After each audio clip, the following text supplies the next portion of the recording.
ಓಂ ಅಚಿಂತ್ಯ ವ್ಯಕ್ತರೂಪಾಯ ನಿರ್ಗುಣಾಯ ಗುಣಾತ್ಮನೇ ಸಮಸ್ತ ಜಗದಾಧಾರ ಮೂರ್ತಯೇ ಬ್ರಹ್ಮಣೇ ನಮಃ. ಓಂ ಶಾಂತಿ ಶಾಂತಿ ಶಾಂತಿ. ನಾವು ಗುರುಗೀತೆಯ ಬಗ್ಗೆ ವಿಚಾರ ಮಾಡ್ತಿದ್ವಿ. ಇದರಲ್ಲಿ 119ನೇ ಶ್ಲೋಕ ತನಕ ವಿಚಾರ ಮಾಡಿದ್ವಿ. ಇದರಲ್ಲಿ ಗುರುವಿನ ಅನೇಕ ಭಾವರೂಪದಲ್ಲಿ ಧ್ಯಾನ ಹೇಗೆ ಮಾಡೋದು ಎಂಬುದು ವಿಚಾರ ಮಾಡ್ತಿದ್ವಿ. ಈಗ ಅದೇ ಥರ ಗುರುಗಳ ಲಕ್ಷಣಗಳ ಬಗ್ಗೆ ಕೂಡ ಸ್ವಲ್ಪ ವಿವರಣೆ ಬರ್ತಾ ಇದೆ. ಸಕಲ ಭುವನ ಸೃಷ್ಟಿ ಕಲ್ಪಿತಾಶೇಷ ಸೃಷ್ಟಿ ನಿಖಿಲ ನಿಗಮ ದೃಷ್ಟಿ ಸತ್ಪದಾರ್ಥೈಕ ಸೃಷ್ಟಿ ಅತದ್ಗುಣ ಪರಮೇಷ್ಟಿ ಸತ್ಪದಾರ್ಥೈಕ ದೃಷ್ಟಿ ಭವಗುಣ ಪರಮೇಷ್ಟಿರ್ಮೋಕ್ಷ ಮಾರ್ಗೈಕ ದೃಷ್ಟಿ ಸಕಲ ಭುವನ ರಂಗ ಸ್ಥಾಪನಾ ಸ್ತಂಭಯಷ್ಟಿ ಸಕರುಣ ರಸ ಸೃಷ್ಟಿಸ್ತತ್ವಮಾಲಾ ಸಮಷ್ಟಿ ಸಕಲ ಸಮಯ ಸೃಷ್ಟಿ ಸಚ್ಚಿದಾನಂದ ದೃಷ್ಟಿ ನಿವಸತು ಮಯಿ ನಿತ್ಯಂ ಶ್ರೀ ಗುರೋರ್ದಿವ್ಯ ದೃಷ್ಟಿ. ಗುರುಗಳ ದಿವ್ಯ ದೃಷ್ಟಿ ನನ್ನ ಮೇಲೆ ಯಾವಾಗಲೂ ಬೀಳಲಿ ಅಂದ್ಬಿಟ್ಟು, ಇದು ಸ್ಥೂಲ ರೂಪದಲ್ಲಿ ಮಾನಸಿಕ ರೂಪದಲ್ಲಿ ಎರಡು ರೂಪದಲ್ಲಿ ಕೂಡ ಕೆಲಸ ಬರುತ್ತೆ. ಗುರುಗಳು ಏನಾದರೂ ಶಿಷ್ಯನ ಕಲ್ಯಾಣ ಆಗಬೇಕು ಅಂದ್ಬಿಟ್ಟು ಮನಸ್ಸಲ್ಲಿ ಕೂರ್ಮ ರೂಪದ ಗುರು ಕೂಡ ಒಬ್ಬ ಇರ್ತಾನಂತಾರೆ. ಆ ಕೂರ್ಮ ಟಾರ್ಟೈಸ್ ಒಂದು ಕಡೆ ಮೊಟ್ಟೆ ಇಟ್ಟುಬಿಟ್ಟು 2000-3000 ಕಿಲೋಮೀಟ್ರ್ ದಾಟಿ ಬೇರೆ ಕಡೆ ಹೊಟ್ಟೋಗಿಟ್ಟಿರ್ತಂತ ಒಂದು ಸತಿ. ಯಾವಾಗಲೂ ಒಂದು ಸತಿ ನೆನಪು ಮಾಡ್ಕೊಳತ್ತೆ, ಓಹೋ ನಾನು ಅಂಥ ಜಾಗದಲ್ಲಿ ಮೊಟ್ಟೆ ಇಟ್ಟಿದ್ನಲ್ಲ ಅಂತ. ಕೇವಲ ಸ್ಮರಣ ಮಾಡೋದ್ರಿಂದ ನಾವು ಮೊಟ್ಟೆ ಒಳಗಡೆ ಮರಿಯಾಗಿ ಮರಿ ಹೊರಗಡೆ ಬರುತ್ತಂತೆ. ಆ ಥರ ಗುರು ಯಾವತ್ತೂ ಸ್ವಲ್ಪ ಸಮಯನೇ ಗುರು ಶಿಷ್ಯರ ಸಂಬಂಧ ಇರುತ್ತೆ. ಉಪದೇಶ ತಗೊಂಡಿರ್ತಾರೆ, ದೀಕ್ಷೆ ತಗೊಂಡಿರ್ತಾರೆ. ಸಡನ್ನಾಗಿ ಅಂಥ ಶಿಷ್ಯನ ಬಗ್ಗೆ ಗುರುಗಳು ಒಂದು ಸತಿ ನೆನೆಸ್ಕೊಂಡ್ಬಿಟ್ಟು ಅವನಿಗೆ ಒಳ್ಳೆಯದಾಗಬೇಕಪ್ಪ, ಅವನ ಗಮ್ಯನ ಅವನು ತಲುಪಬೇಕಪ್ಪ ಅಂತ ಗುರುಗಳೇನಾದರೂ ಪ್ರಾರ್ಥನೆ ಮಾಡಿಬಿಟ್ರೆ ಆ ಕ್ಷಣವೇ ಅವನು ಶಿಷ್ಯ ಕಲ್ಯಾಣ ಆಗಿಬಿಡುತ್ತಂತೆ. ಅಷ್ಟು ಪವರ್ಫುಲ್ಲಾಗಿರುತ್ತೆ. ಅದಕ್ಕೆ ಗುರು ಜೀವನ ಮುಕ್ತ ಪುರುಷನ ಆಗದೆ ಹೋದರೂ ಕೂಡ ಅಂಥ ಗುರು ಮೇಲೆ ಕೂಡ ಶಿಷ್ಯನಿಗೆ ಸತ್ಶ್ರದ್ಧೆ ಇತ್ತಂದರೆ ಆ ಶ್ರದ್ಧೆನೇ. ಯಾಕಂದರೆ ಅಂಥ ಗುರು ಕೂಡ ಶಿಷ್ಯನ ಎಷ್ಟು ಉನ್ನತಿಗೆ ತನಗಿಂತ ಹೆಚ್ಚು ಉನ್ನತ ಸ್ಥಿತಿಗೆ ಹೋಗ್ಬೇಕನ್ನೋದು ಗುರುವಲ್ಲಿರುತ್ತೆ. ಅದು ಶಿಷ್ಯನಿಗೆ ಅರ್ಥ ಆಗೋದಿಲ್ಲ. ಅರ್ಜುನ ನೋಡು, ಅವನು ಆಪೋಸಿಟ್ ದಿಶೆಯಲ್ಲಿ ಬಂದು ಅವನನ್ನು ಕೊಲ್ಲೋದಕ್ಕೆ ನಿಂತಿದ್ರು ಕೂಡ ದ್ರೋಣಾಚಾರ್ಯನಿಗೆ ಅರ್ಜುನನ ವಿಷಯದಲ್ಲಿ ಮಾತ್ರ ಒಂದು ಚೂರು ಕೋಪನೇ ಇರಲಿಲ್ಲ. ಅರ್ಜುನ ಪರಾಕ್ರಮದ ಬಗ್ಗೆ ಇನ್ನೂ ಇಷ್ಟನೇ ಆಗ್ತಾಯಿತ್ತು. ಅವನಿಗೆ ಕೀರ್ತಿ ಬರಬೇಕು ಅನ್ನೋದು ಕರ್ಣನ ಮೇಲೆ ಇರಲೇ ಆ ಪ್ರೀತಿನೇ ಇರಲಿಲ್ಲ. ಆ ಥರ ಗುರುಗಳ ದಿವ್ಯ ದೃಷ್ಟಿ ಅಂದರೆ ಮಾನಸಿಕ ರೂಪದಲ್ಲಿ ಅವ್ರು ನಮ್ಮನ್ನು ನೆನೆಸ್ಕೊಂಡ್ರು, ಮತ್ತು ಸ್ಥೂಲ ರೂಪದಲ್ಲಿ ಕೂಡ ಜೀವನ್ಮುಕ್ತ ಸ್ಥಿತಿಯಲ್ಲಿದ್ದು ಈ ಅನಿಮ ಗರಿಮಾದಿ ಸಿದ್ಧಿಗಳು ಅಂಥ ಒಂದು ಅದ್ಭುತವಾದಂಥ ಸ್ಥಿತಿಯಲ್ಲಿರುವಂಥ ಗುರುಗಳು ಅವರ ಈ ಸ್ಥೂಲ ದೃಷ್ಟಿ ನಮ್ಮ ಮೇಲೆ ಬಿದ್ದರೂ ಕೂಡ ನಮ್ಮ ಜೀವನದಲ್ಲಿ ಪ್ಲಸ್ ಪಾಯಿಂಟ್ ಇರುತ್ತೆ, ಉದ್ಧಾರ ಆಗುತ್ತೆ. ಮಾತಾ ಮಾಣಿಕೇಶ್ವರಮ್ಮವರು ಅಲ್ಲಿ ಕರೀಂನಗರ ಆಶ್ರಮದಲ್ಲಿದ್ದಾಗ ಇದು ಆರೆಂಜ್ ತೋಟ ಹಾಕಿದರೆ 7 ಎಕರೆ ಇದೆ ಅಲ್ಲಿ. ಅವರು ಹೊರಗಡೆಗೆ ಬರೋ ದಾರಿಯಲ್ಲೆಲ್ಲ ಹುಳುಗಳೆಲ್ಲ ಡೋರ್ಗೆ ಬಾಗಿಲಿಗೆಲ್ಲ ಫುಲ್ಲು ಹಚ್ಕೊಂಡ್ಬಿಟ್ಟಿದ್ದಾರೆ. ಭಕ್ತರು ಅದೊಂದು ಡಿಸೈನ್ ಅಂದ್ಕೊಂಡಿದ್ದಾರೆ. ಅಷ್ಟು ಹುಳಗಳು ಅಲ್ಲೇ ನೀಟಾಗಿ ಹಂಗೆ ಜೋಡಿಸ್ಕೊಂಡಿತ್ತಂತೆ. ಅವರು ಬಾಗಿಲು ತೆಗೆದು ಬಂದ ತಕ್ಷಣ ಟಕ ಟಕ ಟಕ ಟಕ ಅಂತೆಲ್ಲ ಬಿದ್ದು ಸತ್ತೋಯ್ತಂತೆ. ಆವಾಗ ಅವ್ರಿಗೆ ಗೊತ್ತಾಯ್ತಂತೆ ಇದು ಡಿಸೈನೆಲ್ಲ ಹುಳಗಳು ಅಂತ. ಅಮ್ಮ ಏನಿದು ವಿಚಿತ್ರ, ಇಷ್ಟೊಂದೆಲ್ಲ ನೀವು ಹೊರಗಡೆ ಬಂದ ತಕ್ಷಣ ಯಾಕೆ ಒಂದೇ ಸತಿ ಪ್ರಾಣ ಬಿಟ್ಬಿಡ್ತಂದರೆ ಸಾಧು ದರ್ಶನಂ ಪಾಪ ನಾಶನಂ ಅಂದುಬಿಟ್ಟಿದ್ದನು ನಾರದರು ಸ್ಟೋರಿ ಹೇಳಿದ್ರಂತೆ. ಒಂದು ಸತಿ ಈಗ ನೋಡು, ಶಿವ ಸನಕಾದಿ ಶುಕ ಮಹರ್ಷಿಗೆ ಸಾಷ್ಟಾಂಗ ಪ್ರಣಾಮ ಮಾಡಿದ್ದಕ್ಕೆ ಪಾರ್ವತಿಗೆ ಡೌಟ್ ಬಂದು ಗುರುಗೀತೆ ಹೊರಗಡೆ ಬಂತು. ಅದೇ ಥರ ವಿಷ್ಣು ಕೂಡ ಒಂದು ದಿವಸ ಎಲ್ಲರೂ ವಿಷ್ಣು ದರ್ಶನಕ್ಕೆ ಎಲ್ಲರೂ ವೆಯ್ಟ್ ಮಾಡ್ತಾಯಿದ್ರೆ ವಿಷ್ಣು ಮಾತ್ರ ಯಾರಿಗೋ ವೆಯ್ಟ್ ಮಾಡ್ತಾಯಿದ್ದಾನಂತೆ. ನಾರದರು ಆವಾಗ ಸನ್ಯಾಸ ಸ್ವೀಕಾರ ಮಾಡಿಕೊಂಡು ಸನ್ಯಾಸಿಯಾಗಿ ಮೊದಲನೇ ಸತಿಗೆ ಬರ್ತಿರ್ತಾನೆ ವೈಕುಂಠ ಕಡೆ. ಆವಾಗ ಸಾಧು ದರ್ಶನಂ ಪಾಪನಾಶನ ಅಂದ್ಬಿಟ್ಟು ನಾರದರಿಗೆ ನಮಸ್ಕಾರ ಮಾಡ್ತಾನಂತೆ ವಿಷ್ಣು. ನಾರದರಿಗೆ ಭಯ ಆಗಿಬಿಟ್ಟು ನಾರಾಯಣ ನನಗೆ ದಿಕ್ಕು ಕಾಣದೆ ನಾನು ನಾರಾಯಣದ ನಿಮ್ಮ ಹತ್ರ ಬಂದರೆ ಏನಿದು ಮತ್ತೆ ಏನೋ ಮಾಯೆ ಮಾಡ್ದಂಗಿದ್ದೀರಿ ನೀವು ಅಂದರೆ, ಇಲ್ಲ ಈಗ ನೀನು ಸಾಧು ಪುಂಗವ, ನೀನು ಸಾಧು ದರ್ಶನದಿಂದ ನಾವು ಕೂಡ ಮಾಡದಿರೋ ತಪ್ಪುಗಳೇನದಿದ್ದರೆ ಅದೆಲ್ಲ ಮಾಫಿ ಆಗಿಬಿಟ್ಟಿದ್ದು ನಮಗೂ ಕೂಡ ಉನ್ನತಿ ಬರುತ್ತೆ ಅಂದರೆ ನಗ್ತಾನೆ ನಾರದ. ಆವಾಗ ವಿಷ್ಣು, ನಿನಗೆ ನಂಬಿಕೆ ಇಲ್ಲ ಅಂದರೆ ಭೂಲೋಕಕ್ಕೆ ಹೋಗು, ಅಲ್ಲೊಂದು ಹುಳ ಇರುತ್ತೆ, ಉಂಡೆ ಮಾಡಿಕೊಂಡು ಸಗಣಿಯನ್ನು ಬಿಷ್ಟಾನ ಉಂಡೆ ಮಾಡ್ಕೊಂಡು ತಳ್ಕೊಂಡು ಹೋಗ್ತಾ ಇರುತ್ತೆ, ಅದಕ್ಕೆ ಹೋಗಿ ದರ್ಶನ ಕೊಡು ಅಂತ. ಭೂಲೋಕಕ್ಕೆ ಬಂದು ದರ್ಶನ ಕೊಟ್ಟರೆ ಅದು ಓಹ್ ನಾರದರೆ ನೀವು ಬಂದ್ರೆ ಸಾಧು ದರ್ಶನಂ ಪಾಪನಾಶನಂ ಅಂತ ಪ್ರಾಣ ಬಿಟ್ಬಿಡುತ್ತಂತೆ. ಮತ್ತು ಈ ಪುರಾಣದಲ್ಲಿ ಒಂದು 4-5 ಸ್ಟೋರಿ ಬರ್ತಿದ್ರಲ್ಲಿ ಮತ್ತು ನೆಕ್ಸ್ಟು ಅರ್ಥ ಆಗಲಿಲ್ಲ ನಾರದರಿಗೆ. ಅದು ಪ್ರಾಣ ಬಿಟ್ಬಿಡ್ತು, ನನಗೇನು ಅರ್ಥ ಆಗಲಿಲ್ಲ ಅಂತ. ಸ್ವಲ್ಪ ದಿವಸ ತಡಿ ಅಂದರೆ ಮತ್ತು ಸ್ವಲ್ಪ ದಿವಸ ಆದಮೇಲೆ ಈಗ ಭೂಲೋಕದಲ್ಲಿ ಒಂದು ಮಾವಿನ ಗಿಡದಲ್ಲಿ ಒಂದು ಗಿಣಿ ಇದೆ, ರಾಮ ರಾಮ ಅಂತ ಜಪ ಮಾಡ್ತಾ ಇರುತ್ತೆ, ಅದಕ್ಕೆ ಹೋಗಿ ದರ್ಶನ ಕೊಟ್ಟು ಬಾ ಅಂತ. ಕೆಳಗೆ ಭೂಲೋಕಕ್ಕೆ ಬಂದು ಅದಕ್ಕೆ ದರ್ಶನ ಕೊಟ್ಟರೆ ಅದು ಓಹೋ ನಾರದ ಮಹರ್ಷಿಗಳೇ ಮತ್ತೆ ನಿಮ್ಮ ದರ್ಶನ ಆಯಿತು, ಸಾಧು ದರ್ಶನಂ ಪಾಪನಾಶನಂ ಅಂತ ಅದು ಪ್ರಾಣ ಬಿಟ್ಬಿಡ್ತಂತೆ.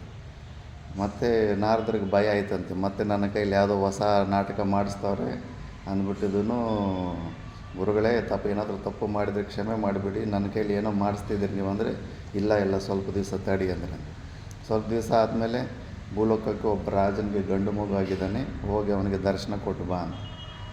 ಇನ್ನು ನಾರದ ಮಹರ್ಷಿಗಳು ಬರೋ ಅಷ್ಟೊತ್ತಿಗೆ ರಾಜರಿಗೆ ಹಬ್ಬ, ಇಷ್ಟು ದೊಡ್ಡವರು ಮಹರ್ಷಿಗಳು ನನ್ನ ಮಗನ ಆಶೀರ್ವಾದ ಮಾಡೋಕ್ಕೆ ಬರ್ತಾರಂತ ರಾಜರಿಗೆ ತುಂಬ ಖುಷಿಯಾಗುತ್ತೆ. ನಾರದರಿಗೇನು ಭಯ. ಈಗ ಆತ ಹೋಗಿ ಆ ಮಗುವನ್ನು ನೋಡಿದ್ರೆ ಮಗು ಪ್ರಾಣ ಏನಾದರೂ ಕಳ್ಕೊಂಬಿಡ್ತಂದ್ರೆ ರಾಜ ಸುಮ್ಮನೆ ಬಿಡಲ್ಲ ಅಂತ ಹೆದರ್ಕೊಂತ ಹತ್ರಕ್ಕೆ ಹೋಗ್ತಾನೆ. ಹೋದರೆ ಆ ಮಗು ಮಾತಾಡುತ್ತೆ, ಓಹೋ ಮಹರ್ಷಿಗಳೇ ಬಂದ್ರೆ ನಿಮ್ಮಿಂದ ನನಗೆ ಈ ಮಾನವ ಜನ್ಮ ಬಂತು ಅಂತಾರೆ. ಅದು ಹೇಗೆ ಅಂದರೆ, ನಾನು ಫಸ್ಟ್ ಆ ಉಂಡೆನ ತಳ್ಕೊಂಡು ಹೋಗೋ ಇದಾಗಿದೆ, ಕ್ರಿಮಿ ಆಗಿದೆ, ನಿಮ್ಮ ದರ್ಶನದಿಂದ ಅದಕ್ಕಿಂತ ಸ್ವಲ್ಪ ಉತ್ತಮವಾದ ಜನ್ಮ ಗಿಣಿ ಜನ್ಮ ಸಿಕ್ತು. ಗಿಣಿ ಜನ್ಮದಲ್ಲಿ ಸ್ವಲ್ಪ ನನಗೆ ರಾಮನಾಮ ಜಪ ಮಾಡ್ಕೊಳ್ಳೋ ಅವಕಾಶ ಸಿಕ್ತು. ಮತ್ತೆ ನಿಮ್ಮ ದರ್ಶನ ಆದ್ದರಿಂದ ಮತ್ತೆ ನನಗೀಗ ಮನುಷ್ಯ ಜನ್ಮ ಸಿಕ್ಕಿದೆ. ಈ ಜನ್ಮದಲ್ಲಿ ನಾನು ಪರಮಾತ್ಮನ ನೆನೆಸ್ಕೊಂಡು ಮೋಕ್ಷನ ಹೊಂದಿಬಿಡ್ತೀನಿ. ಸಾಧು ದರ್ಶನಂ ಪಾಪನಾಶನಂ ಅಂತ ಸಮಾಧಾನ ಕೊಟ್ಟನು.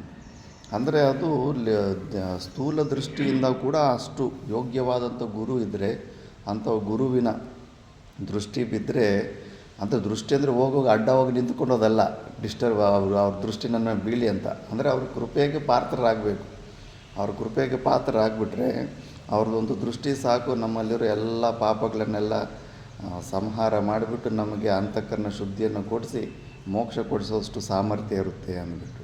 ಅದಕ್ಕೆ ಅಂತ ಶ್ರೀ ಗುರೋರ್ ದಿವ್ಯ ದೃಷ್ಟಿ, ನಿತ್ಯಂ ಶ್ರೀ ಗುರೋರ್ ದಿವ್ಯ ದೃಷ್ಟಿ, ಅಂಥ ಗುರು ದೃಷ್ಟಿಗೆ ನಾನು ಪಾತ್ರನಾಗಬೇಕು ಅಂತ. ಸಕಲ ಭುವನ ಸೃಷ್ಟಿ, ಎಲ್ಲ ಭುವನಗಳಿಗೂ ಸೃಷ್ಟಿಕಾರನಾದನು ಆ ಗುರುದೇವನೇ. ನಿರ್ಗುಣ ನಿರಾಕಾರ ರೂಪನಾದಂಥ ಪರಮಾತ್ಮನ ಮೇಲೇ ಇವೆಲ್ಲ ಮಾಯಾ ರೂಪದಲ್ಲಿ ಕಾಣಿಸ್ತದೆ ವಸ್ತುಗಳು. ಕಲ್ಪಿತ ಅಶೇಷ ಸೃಷ್ಟಿ. ಅದಕ್ಕೆ ನೋಡು, ಏನೆಲ್ಲ ಸೃಷ್ಟಿ ಕಾಣಿಸ್ತಾ ಇದೆ ಇದೆಲ್ಲ ಕಲ್ಪಿತವಾಗಿದೆ. ಎಲ್ಲಿ ಅಧಿಷ್ಠಾನದಲ್ಲೇ ಕಲ್ಪಿತ ಆಗುತ್ತೆ. ಹಾವು ಎಲ್ಲಿ ಕಲ್ಪಿತವಾಗಿ ಕಾಣಿಸ್ತಾ ಇದೆ ಅಂದರೆ ಹಗ್ಗದ ಮೇಲೇ ಕಾಣಿಸ್ತಾ ಇರುತ್ತೆ, ಹಗ್ಗದಲ್ಲೇ ಹಾವು ಕಾಣಿಸ್ತಾ ಇರುತ್ತೆ. ಸಕಲ ಪ್ರಪಂಚ ಎಲ್ಲಿ ಕಾಣಿಸ್ತಾ ಇರ್ತದೆ, ನಿರ್ಗುಣ ನಿರಾಕಾರ ಸ್ವರೂಪನಾದ ಆ ಗುರುದೇವನಲ್ಲೇ ಕಾಣಿಸ್ತಾ ಇದೆ.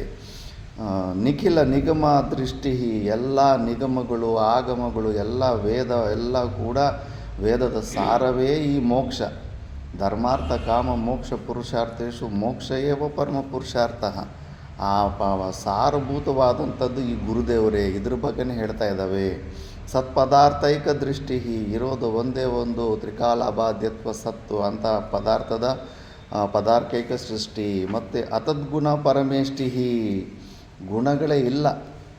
ಸತ್ತು ಚಿತ್ತು ಆನಂದ ಅನ್ನೋದು ಅವು ಸ್ವರೂಪ ಲಕ್ಷಣಗಳು. ಯಾಕಂದರೆ ಲಕ್ಷಣಗಳಂದ್ರೇ ವ್ಯಾವರ್ತಕಗಳು. ಅದಕ್ಕೆ ಬೇರೆದ್ರಿಂದ ಇದನ್ನು ಸಪ್ರೇಟ್ ಮಾಡೋ ಅಂಥದ್ದು. ಈಗ ನೀಲೋತ್ಪಲ ಅಂತಾರೆ, ಬ್ಲೂ ಲೋಟಸ್ ಅಂತಾರೆ. ಅಲ್ಲಿ ನೀಲತ್ವ ಅನ್ನೋದು ಒಂದು ಲಕ್ಷಣ, ಅದು ಇನ್ನೊಂದು ವೈಟ್ ಲೋಟಸ್ಸಿಂದ ರೆಡ್ ಲೋಟಸ್ಸಿಂದ ಸಪ್ರೇಟ್ ಮಾಡುತ್ತೆ. ಅಂದರೆ ಆ ಲಕ್ಷಣಗಳಲ್ಲಿ ವ್ಯಾವರ್ತಕ ಲಕ್ಷಣಗಳಂತಾರೆ. ವ್ಯಾವರ್ತಕ ಲಕ್ಷಣಗಳಲ್ಲಿ ಲೋಟಸ್ ಅನ್ನೋದು ಒಂದಕ್ಕಿಂತ ಹೆಚ್ಚಿದೆ, ಆದ್ದರಿಂದ ಬೇರೆ ಲೋಟಸ್ಸಿಂದ ಇದನ್ನು ಸಪ್ರೇಟ್ ಮಾಡ್ತಾ ಇದೆ. ಆದರೆ ಈ ಸತ್ತು ಚಿತ್ತು ಆನಂದ ಅನ್ನೋದು ಈ ಥರ ವ್ಯಾವರ್ತಕದ ಲಕ್ಷಣಗಳಲ್ಲ, ಇವು ಸ್ವರೂಪ ಲಕ್ಷಣಗಳು. ಸತ್ತು ಚಿತ್ತು ಆನಂದ ಲಕ್ಷಣಗಳುಳ್ಳ ಪರಮಾತ್ಮನೊಬ್ಬನು, ಬೇರೆ ಲಕ್ಷಣಗಳುಳ್ಳ ಪರಮಾತ್ಮನೊಬ್ಬನು. ಆ ಥರ ಪರಮಾತ್ಮಗಳು 4-5 ಜನ ಇಲ್ಲ, ಒಂದೇ ಮಾಸ್ಟರ್ ಪೀಸು. ಸತ್ತೇವ ಚಿತ್ತು ಚಿತ್ತೇವ ಆನಂದ ಸ್ವರೂಪ ಏವ ಲಕ್ಷಣ ಅಂದ್ಬಿಟ್ಟು, ಇದು ಡಿಫ್ರೆನ್ಷಿಯೇಟರ್ ಅಲ್ಲ, ಇದು ಅಂಥ ಸ್ವರೂಪ ಲಕ್ಷಣ. ಅದಕ್ಕೆ ಅತದ್ಗುಣ ಪರಿಮೇಷ್ಟಿ, ಅತದ್ವ್ಯಾವೃತ್ತೋಯಂ ಚಕಿತಮಪಿ ದತ್ತೇ ಶ್ರುತಿರಪಿ. ಇದರಲ್ಲಿ ಶಿವಮಹಿಮ್ನ ಸ್ತೋತ್ರದಲ್ಲಿ. ಅತದ್ವ್ಯಾವೃತ್ತೋಯಂ, ನೀ ಸಿಗೋದಿಲ್ಲ ಶಬ್ದಗಳಿಗೆ, ಲಕ್ಷಣಗಳಿಗೆ, ಎಲ್ಲೂ ಕೂಡ ನೀನು ಅದನ್ನು ಮೆಜರ್ ಮಾಡೋದಕ್ಕಾಗೋದಿಲ್ಲ. ಅದಕ್ಕೆ ಅದ್ವೈತ ಸಿದ್ಧಿಗಳಲ್ಲೆಲ್ಲ ಅಸತ್ತತ್ವಕ ಅತ್ಯಂತ ಅಭಾವ, ಅಚಿತ್ತತ್ವಕ ಅತ್ಯಂತ ಅಭಾವ, ಅನಾನಂದಕ ಅತ್ಯಂತ ಅಭಾವ ಅಂತ ಹಿಂಗೆ ರಿವರ್ಸಲ್ಲಿ ಲಕ್ಷಣ ಮಾಡ್ತಾರೆ. ಇದಮತಯ ಲಕ್ಷಣಗಳು ಮಾಡೋದ್ರಲ್ಲೂ ಕೂಡ ದೋಷ ಬರುತ್ತೆ. ಅಂಥ ಸ್ವರೂಪ ನೀನು. ಅತದ್ಗುಣ ಪರಮೇಷ್ಟಿ ಸತ್ಪದಾರ್ಥೈಕ ಸೃಷ್ಟಿ ಭವಗುಣ ಪರಮೇಷ್ಟಿ ಮೋಕ್ಷ ಮಾರ್ಗೈಕ ದೃಷ್ಟಿ. ಈ ಮೋಕ್ಷವನ್ನು ಕೊಡೋ ಅಂಥ ಪರಮದೃಷ್ಟಿ ನಿಂದು. ಭವಗುಣ ಪರಮೇಷ್ಟಿ, ಈ ಭವಗುಣ ಏನೆಲ್ಲ ಈ ಭವರೂಪದ ಗುಣಗಳಿದೆ, ಆ ಗುಣಗಳನ್ನೆಲ್ಲ ಕೂಡ ತೆಗೆದಾಕೋ ಅಂತ ನಿನ್ನ ದೃಷ್ಟಿ ಅದು. ಸಕಲ ಭುವನ ರಂಗಸ್ಥಾಪನಾ ಸ್ತಂಭ ಎಷ್ಟಿ, ಎಲ್ಲ ಲೋಕಗಳು 14 ಲೋಕಗಳು ಕೂಡ ಎಲ್ಲವೂ ನಿನ್ನಲ್ಲೇ ಆಧಾರಭೂತವಾಗಿದ್ದಾವೆ. ಕರುಣಾ ಸವೃಷ್ಟಿ ತತ್ವಮಾಲಾ ಸಮಷ್ಟಿ. ಕರುಣ, ನಿನ್ನ ದೃಷ್ಟಿಯಲ್ಲಿ ಕರುಣ, ಕಣ್ಣಿನ ದೃಷ್ಟಿನಲ್ಲೇ ಅದು ಕಾಣಿಸ್ತಾ ಇರುತ್ತೆ. ಎಲ್ಲರಿಗೂ ಏನು ಸಂಬಂಧ ಇಲ್ಲದೇ ಇರೋವಂಥವ್ರು ಕೂಡ ಸಹಾಯ ಮಾಡಬೇಕನ್ನೋ ಒಂದು ಕರುಣ ಇರುತ್ತೆ. ನಾವು ಯೋಚನೆ ಮಾಡಬೇಕು, ಸಾಧಕರು ಅಂಥ ಒಂದು ಸ್ಥಿತಿಯನ್ನು ಹೊಂದಬೇಕು. ಎಷ್ಟು ಕ್ಯಾಲ್ಕುಲೇಷನ್ ಇರುತ್ತೆ. ಯಾರಿಗಾದರೂ ಏನಾದರೂ ಮಾಡಬೇಕಂದ್ರೂ ಕೂಡ ಎಲ್ಲದರಲ್ಲೂ ಅಹಂ ಮಮ ಭಾವಗಳು ಬೌಂಡ್ರಿ ಫಿಕ್ಸ್ ಆಗಿಬಿಟ್ಟಿದೆ. ಈಗ ನೋಡಿ, ಓಂಕಾರೇಶ್ವರ ಆಶ್ರಮದಲ್ಲಿ ಹೇಗೆ ಮನಸ್ಸು ಚೇಂಜ್ ಆಗುತ್ತೆ ಅಂದ್ಬಿಟ್ಟು. ಫಸ್ಟು ಗೋಶಾಲೆ ಇರಲಿಲ್ವಂತೆ. ಆ ಊರಲ್ಲಿರೋ ಆ ಹಸುಗಳು ಅವು ಬರ್ತಾಯಿದ್ರೆ ಮಹಾತ್ಮರೇ ಬಾಳೆಹಣ್ಣು ಸಿಪ್ಪೆ, ಏನಾದರೂ ಮಿಕ್ಕಿರೋಂಥ ರೊಟ್ಟಿಗಳು ಅವೆಲ್ಲ ಕವರೆಲ್ಲ ಎದರೆಲ್ಲ ಕೈಯೆಲ್ಲ ಇಟ್ಕೊಂಡು ಹುಡುಕಿ ಮತ್ತು ಹೋಗಿ ಆ ಹಸುಗಳಿಗೆಲ್ಲ ತಿನ್ನಿಸಿ ಬರ್ತಾಯಿದ್ರಂತೆ.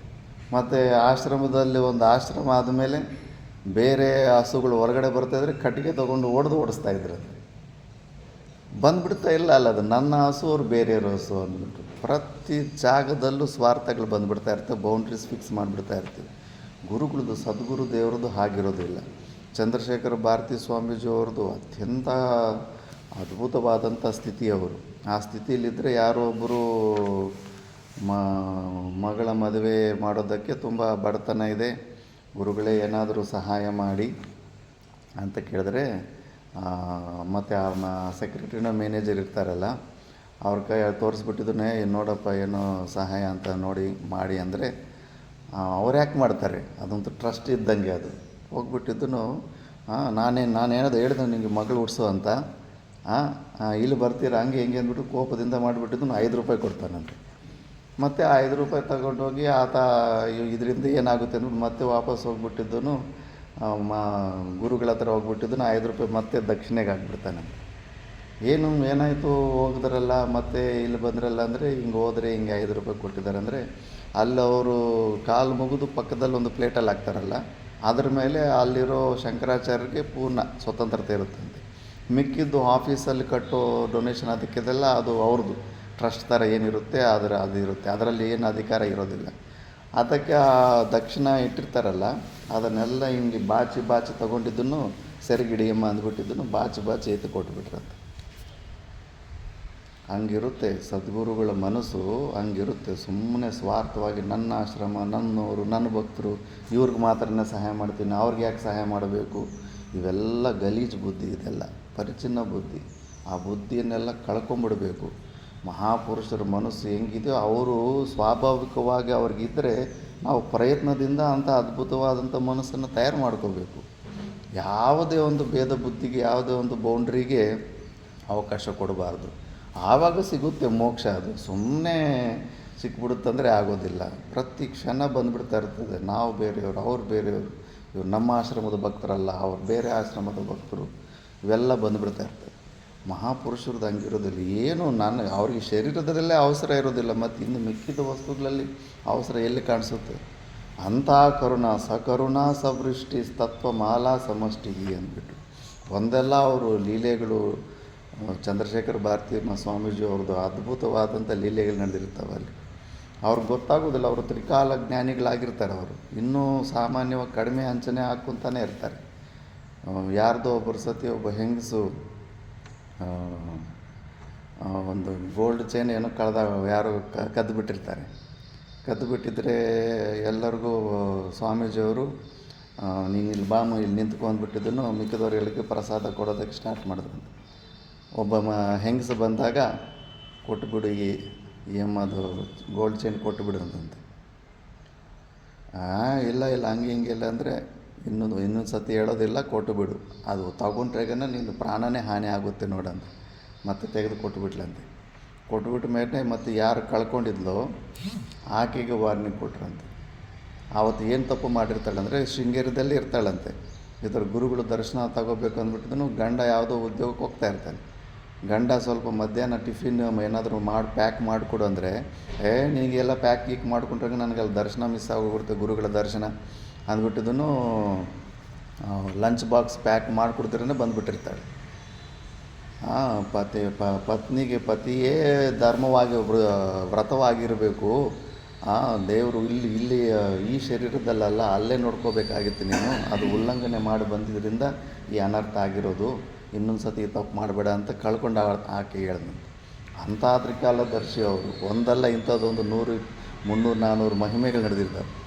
ಅಂಥ ತುಂಬ ಕರುಣಾ ದೃಷ್ಟಿ ಇರೋವಂಥವ್ರು, ಅಂಥ ಗುರುಗಳ ದೃಷ್ಟಿಗೆ ನಮ್ಮ ಮೇಲೆ ಬಿದ್ದರೆ ಜೀವನನೇ ಧನ್ಯ ಆಗಿಬಿಡುತ್ತೆ. ಸಕಲ ಸಮಯ ಸೃಷ್ಟಿ ಎಲ್ಲ ಸಮಯಕ್ಕೂ ಆಧಾರಭೂತವಾದಂಥದ್ದು ಅದೇ. ಯಾಕಂದರೆ ಅವರು ಬಿಯಾಂಡ್ ಟೈಮ್ ಸ್ಪೇಸ್ ಅವರು, ಇವೆಲ್ಲವೂ ಕೂಡ ಕಲ್ಪಿತವಾದದ್ದೇ, ಸಮಯ ದಿಕ್ಕುಗಳು ಇವೆಲ್ಲ.